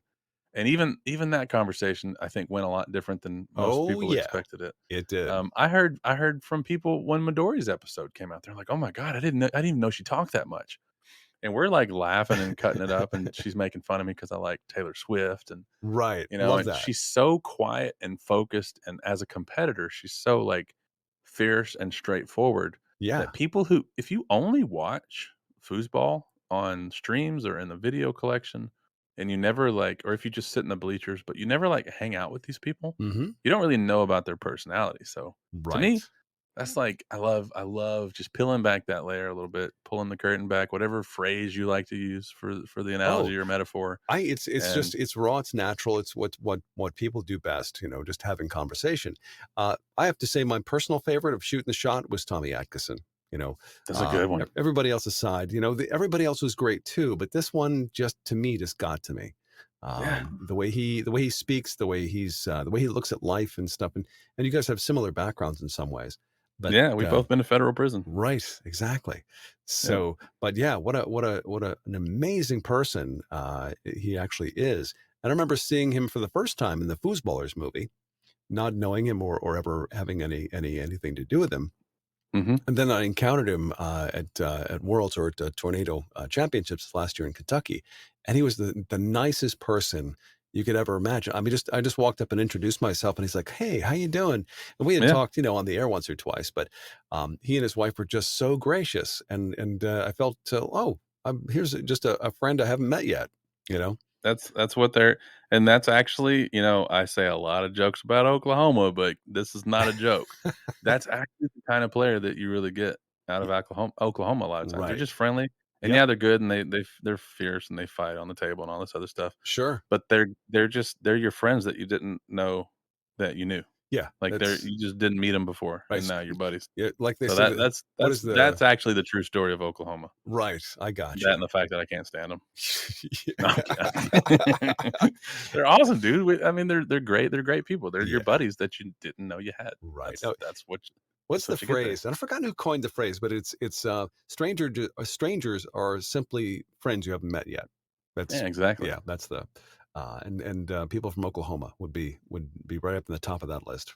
Very cool. And I won't even disagree with you. We'll end it on a not joke Yeah. talking about Oklahoma. I will not even disagree. All with you. right. That's But cool. the jokes will be back, and I'll probably still be on a high risk level list of some sort if I go to Oklahoma State, which is in a few weeks, by the way. If you're not going, you should look into going. It is coming right up. It's what is it?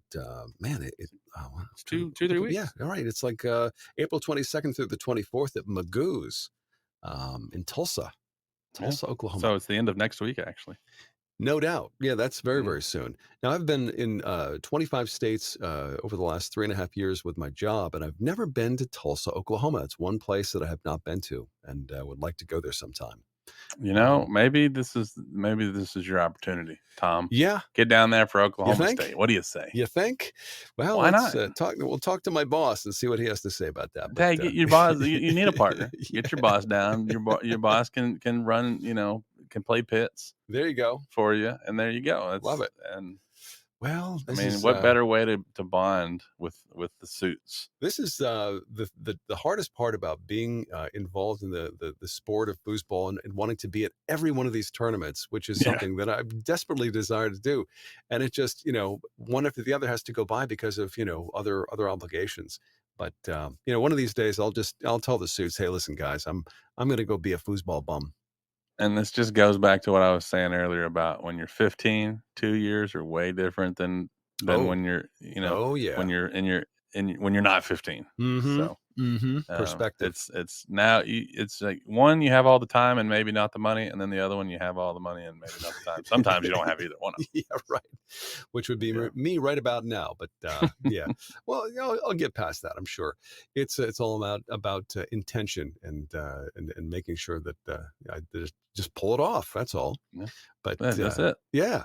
Well, Hall of Fame Classic is one of those things that we all should be there for right now. I understand that, but it's. I wish I was there. Yeah, it looks like a great room. By the way, is that the same place they've always played? Every room in Vegas looks the same to me. They're all dark. There's no windows. The carpet sucks. The lights are weird.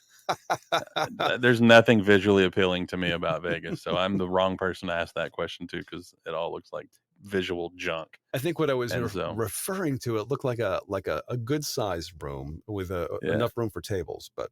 Oh yeah, that's just shows how much I don't like Vegas, because I couldn't even hear the question correctly. No, there's plenty of room. Yeah. Vegas is a unique. Vegas thing. is the new Oklahoma. I'm just gonna start shitting on Vegas all the time. There you go. I got to give you a target. I guess that's it, right? Yeah, there you go. Well, I love you, Oklahoma. Vegas, you're in my crosshairs. You suck. No, it's you son of a. Go ahead. No, and it's funny because Vegas has gone through its changes too. I mean, they've had their past is checkered, to say the least. You think? Yeah. It's like, yeah, man. A little bit. Sure. Yeah. We can talk about Reno if you want, but I've never been there. Oh, you've never been to Reno? Really? Okay. Nope. It's I've never actually been to Vegas except for from the airport to the foosball room. Okay. And then, like, once I was there, I walked out to In-N-Out Burger every day for lunch, and Mm-hmm. other than that, I have not explored Vegas at all. So I'm kind of Interesting. Okay. speaking out of ignorance here, but it's I'm comfortable in that ignorance being accurate. So, but yeah, it's not my thing. I'm not like a party. Like to me, it's not fun to just be Right. blind. It's like an Right. adult Chuck E. Cheese, man. It's just Mm-hmm. not my thing. Yep. No, I get you. I get you. No, I lectured in Reno a couple of times, and I think it was the second time I was there. I actually took some time out to just explore. I had some extra moments to just to walk through the main casino areas, and it's all one piece. It's all kind of piled together, it seems.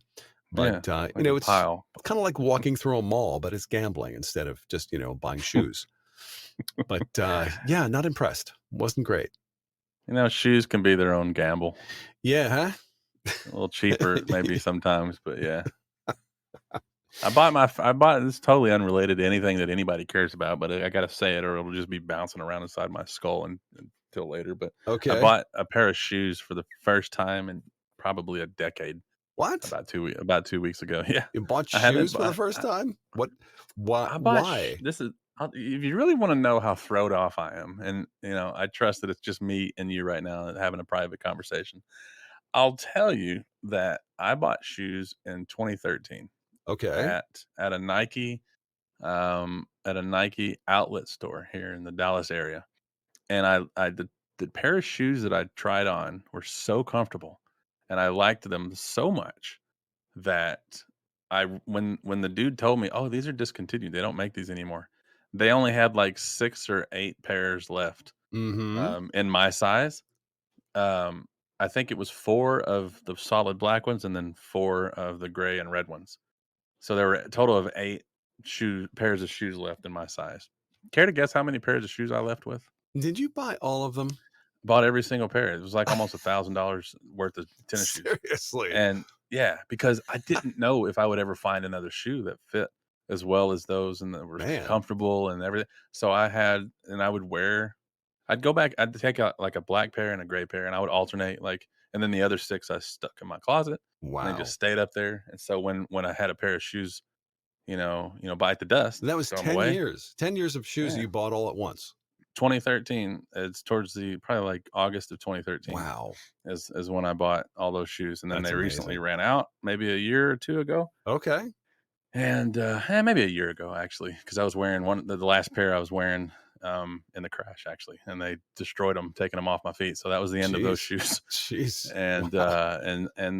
and I work from home like mostly. I travel a lot, yeah. And Mm-hmm. anytime I Mm-hmm. travel, I have clothes that need to be bought because I don't have like public speaking clothes. So Mm-hmm. I'll buy some, and then after the weekend is over, I'll donate those clothes to charity because I don't wear nice clothes. I don't have a reason to.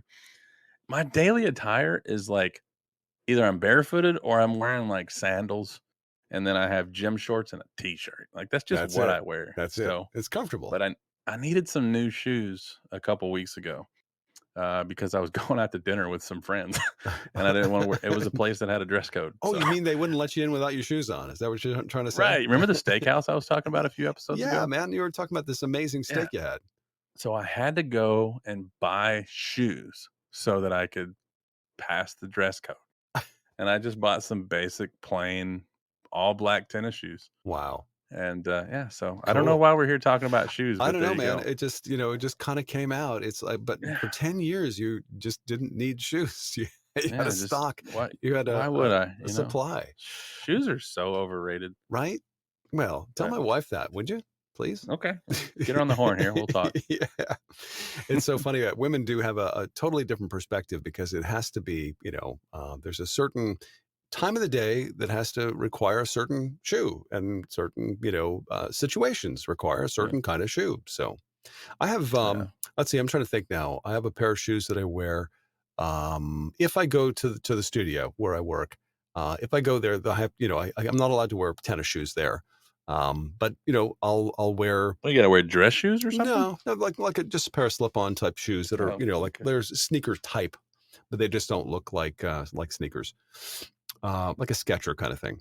Why do they have problems against tennis shoes? I mean, it's just we have a pretty big place, and there are a lot of people coming and going, and a lot of clients there. So, it's all audio. Yeah, I know. But well, we do other things, and we do a lot of music and stuff. So we have. I'm being difficult. I'm No, I sorry. know, I know, I'm being. but it's a one of those kind of places, and that we're trying to Hmm. maintain decorum. I wear basically golf shirts and stuff like that, That's cool. and slacks. So, but Cool. well, for the last 2 years, we haven't done much of that because, of course, the studios have been, we're trying to keep people safe from COVID, so we haven't done much work there. But so mostly, I'm in my home studio. But anyway, so the shoes that I do wear, basically just a pair of slip-ons and a pair of sneakers that I wear to foosball, and that's it. Nice. So, yeah, There you go. my wife doesn't get it. Like, Yeah. I mean, just does she play foosball? no. No, well, that's the problem. Got to get your wife playing foosball, man. Oh, well, we're that's we've discussed that, but somehow she just never wants to join me on the table for some reason. I'm not sure why, but I was actually talking to someone at the local DYP here last night, and it's a local player who's in a new relationship, and we were talking about. I was oh, like, "Why don't you invite your boyfriend out? Like, get him into foosball." She was like, "Well, he works a lot and this that, and the other." I'm like, "Yeah, but like when he's in town, like." She's like, "Well, I kind of like having my foosball." Like, I don't, oh, yeah. and so like maybe it's like smart to not bring in your I spouse to think your there's getaway place. yeah, it's an element of that. Yeah, for Yeah. sure. I mean, especially now because, I think with a lot of households now across the country, a lot of people have discovered, well, they have to work from home or they can Hmm. work from home. So they tend to be at home and they see their family a whole lot more often. So yeah, you're right. There has to be that moment because for me, Friday nights, it's the night that I can get out and just, forget about everything. And I think my wife is Hmm. sick and tired of seeing me because we both work out of the house. So she's like, oh, have fun. You know, Yeah, see ya. get out, Have fun. just Yeah, leave. yeah, right. Really, get out of the house.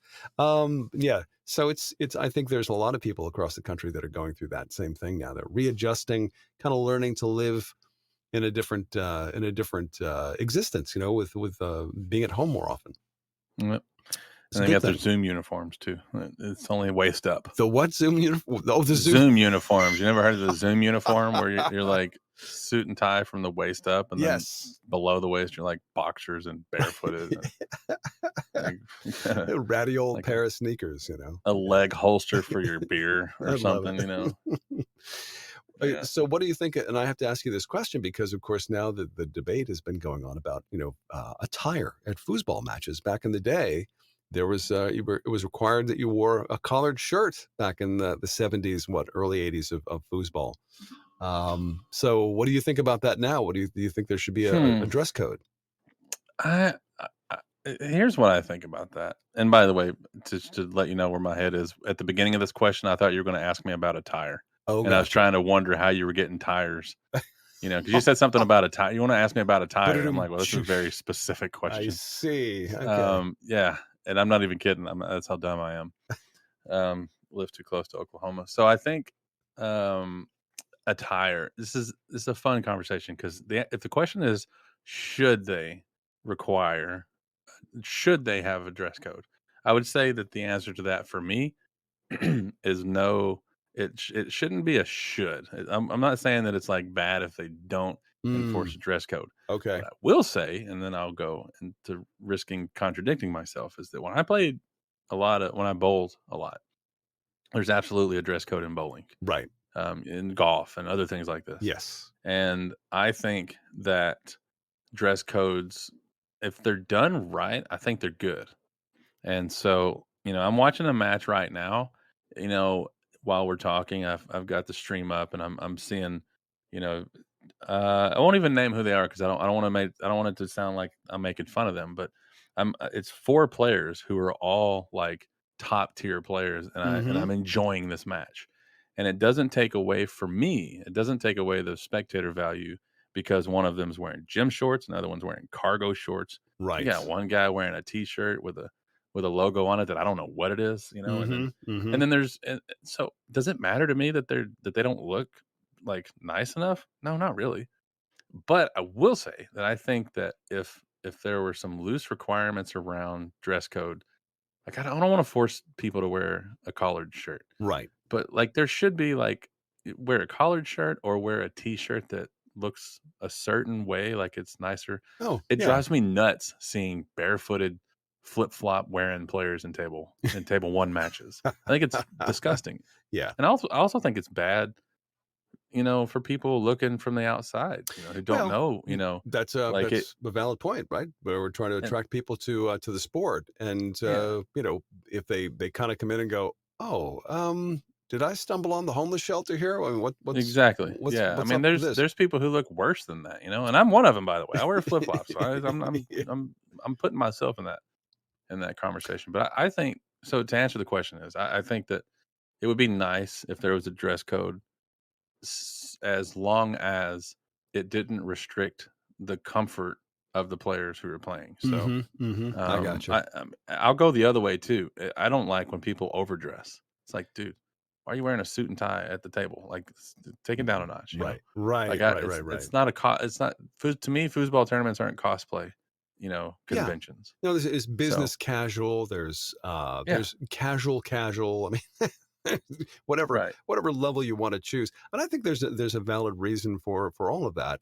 Again, especially if we want to be more ready for prime time when it comes to attracting more people to just casual viewers of the Yeah, for sport of sure. And there foosball. is if it was on ESPN, Yeah. like if somehow Texas State just ended up being like ESPN was like, "Hey, we want to come do your event." Yep. I would be totally fine if Steve Murray said, "Oh, okay, ESPN's coming. You are not allowed in the pits unless you have a polo shirt on." Like that'd be cool to me. I Sure. don't care. It's Sure. fine. Sure. It's whatever. Yep. Yep. Exactly But right. I think as foosball is right now, there's 100 things that are more important in terms of marketability than whether or not somebody's wearing flip flops at table one. Right. Right. So, Exactly. that's my long-winded answer of No, maybe. I think it's reasonably thought out, as Yeah. most of your answers are, by the way. Reasonably thought out. Sometimes. But no. If you just tuned in to Foos Talk Live, you're hearing a conversation between Clay Toomey and myself. My name is Tom Robinson, and we're celebrating the Hall of Fame Classic this weekend. Of course, everything that's happening in foosball is happening right in that place in the Golden Nugget in foosball in Las Vegas. And of course, Jim Stevens is there with the crew, and they're doing a great job when it comes to the play-by-play. And we're just really enjoying the fact that we can watch these amazing matches through InsideFoos.com. If you haven't been paying attention to foosball or been aware of Inside Foos, I highly recommend you check it out because it is really an amazing collection and a growing collection of so many matches from so many eras. And if you love especially classic foosball, that is the place to go. And it's not very expensive. Was it like $7 a month now, something like that? I am not the person to ask. All my Yeah. stuff's on auto pay, so Oh, it is. Okay. sounds about right. I know it's cheaper than Netflix. That was one of the lines early on. It's cheaper than Netflix. Right. Yeah, absolutely. No, it's great. It's really when it comes to you think about this, any kind of professional sport needs an image of some kind. For especially when it comes to attracting people who are just fans, not necessarily players. You've got to find. Now, I think one of the things we probably have talked about many times on Foos Talk Live is how do we attract those people that are on the outside of the hardcore foosball fan. I think it's about the stories myself. I think we have to somehow uh, get the stories out there so people can understand what the drama is between the players and I mean NASCAR is huge because of the battles that take place off the track. Correct? Yeah, people also like the idea that there might be a crash at 200 miles an hour. Well, So that too. Yeah, of yeah, course. Yeah, yeah. That's there's definitely something to do. Like I don't know, I was a fan of NASCAR before I even knew that they were friends or enemies off the track. I okay. like watching cars go vroom. It's fun to me, Right, right, right, right. and the product itself is entertaining. But yeah, it helps when like, oh, this guy wrecked out this guy, and they're not fighting because of this crash today. They're fighting because it's 5 years of hating each other. Right, right. It's a Yeah. rivalry that goes way back, and these are the stories.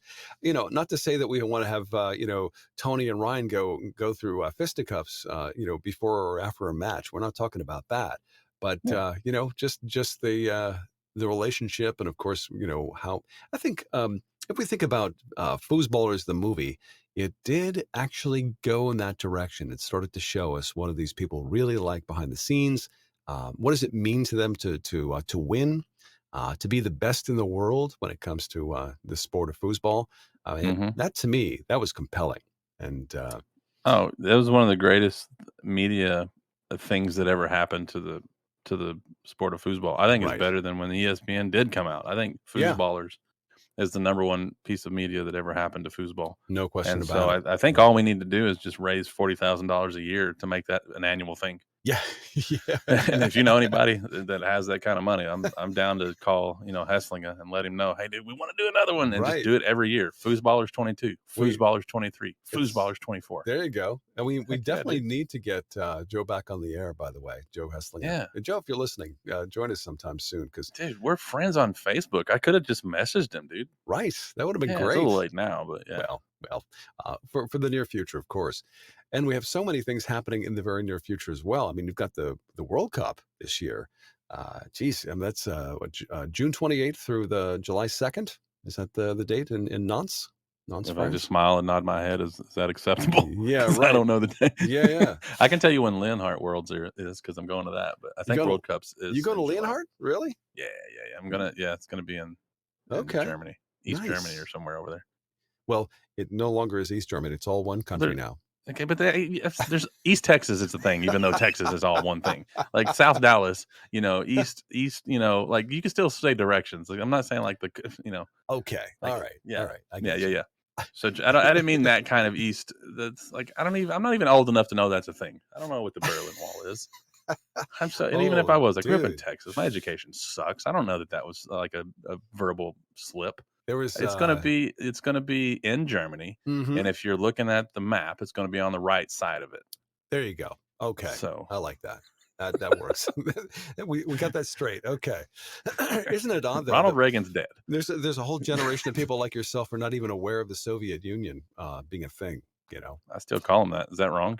No, I don't necessarily think so. I think that Oh, okay. that's probably Cool. still valid because even though they're no longer communist. I am so ignorant when it comes to geographical and basically everything. Actually, the only thing I can do accurately is talk trash about Oklahoma. Everything else I'm kind of bad at. I don't know all the stat stuff. I literally just make them up, and it's so complicated that nobody can call Oh, me out. stop! Don't ruin our illusion. Don't do that. It's the Wow, Wizard man. of Excel odds. There's one thing about being honest, but that's going beyond the pale there. We don't need to know that. Fair enough. Just ruined your reputation forever.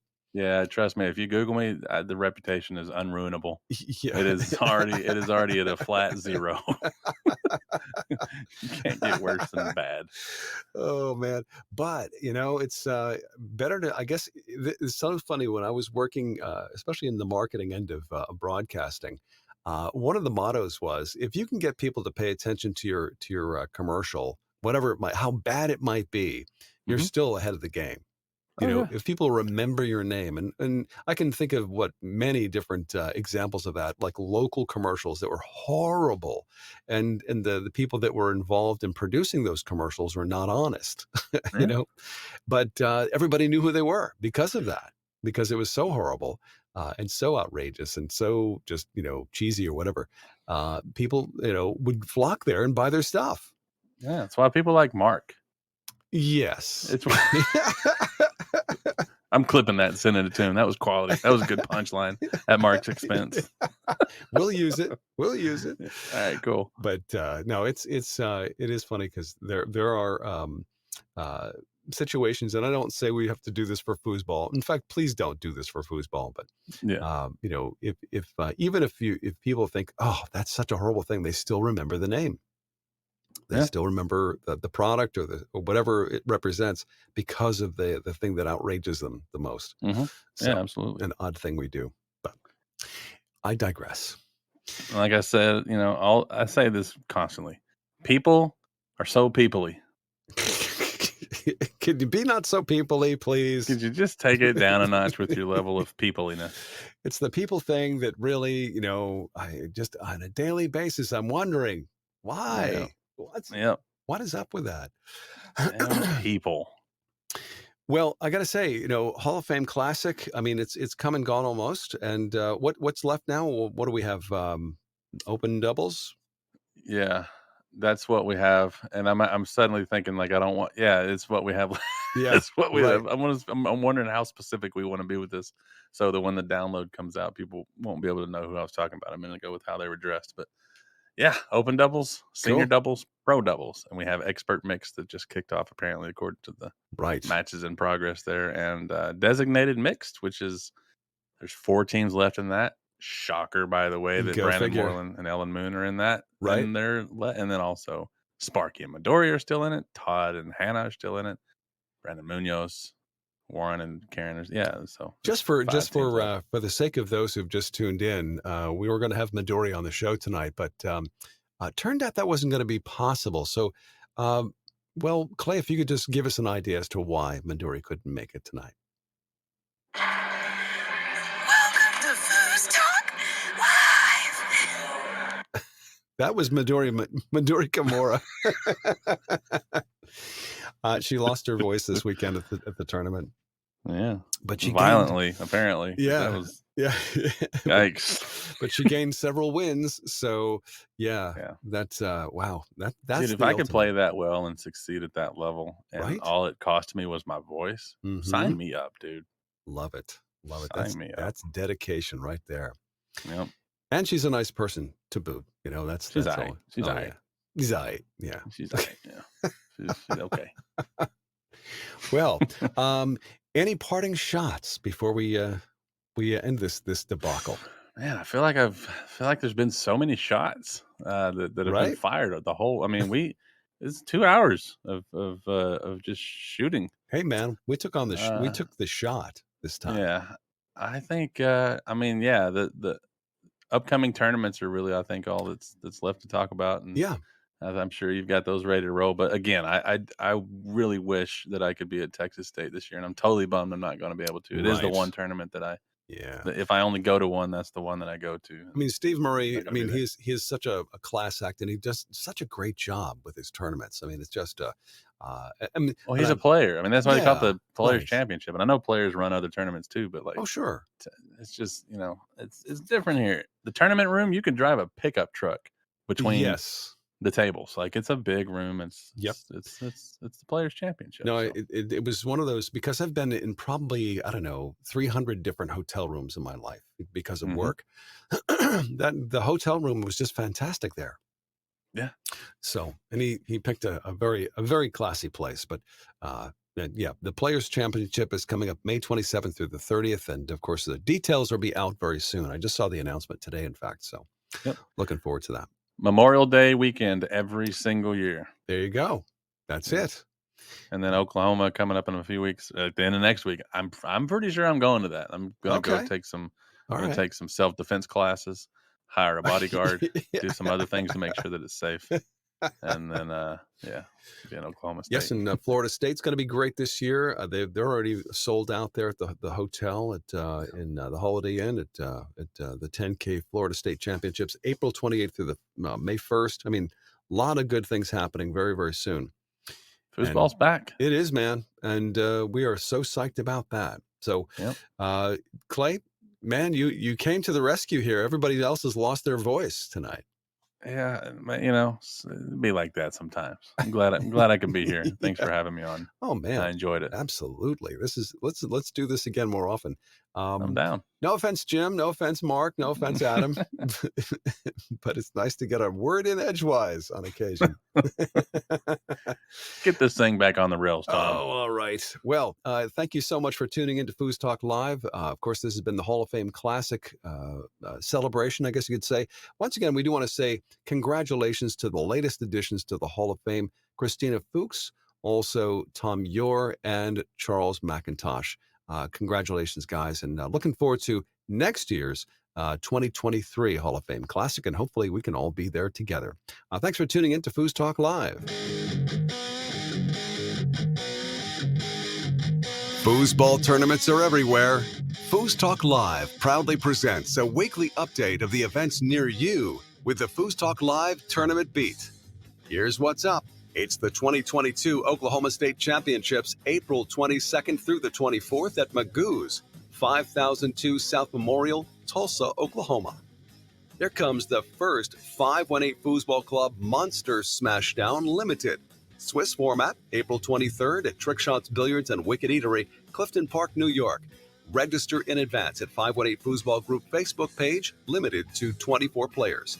Also that same weekend, it's the GFB Foosball Tournament, April 23rd. GFB Scottish Pub, 32 Old Orchard Street, Old Orchard Beach, Maine. It's the $10,000 Florida State Championships, April 28th through May 1st at the Holiday Inn, St. Petersburg North, 3535 Olmerton Road, Clearwater, Florida. This just in. Don't miss Texas State 2022, the Players Championship, happening May 27th through the 30th at the Dallas-Fort Worth Airport Marriott Hotel. More details coming soon. Later this summer, it's the 2022 ITSF World Cup and World Championships, June 28th through July 2nd in Nantes, France. This just in. The South Florida Foosball Club presents the 2022 Beachtown Beatdown, July 15th through the 17th in Lake Worth Beach, Florida. Registration details coming soon. It's the 2022 National Championship North American Cup, July 20th through July 24th. It's been moved to the Clarion Hotel and Conference Center in Lexington, Kentucky. Get set for the first annual Ozark Open, Sunday, August 15th, 2588 North Gregg Street, Fayetteville, Arkansas.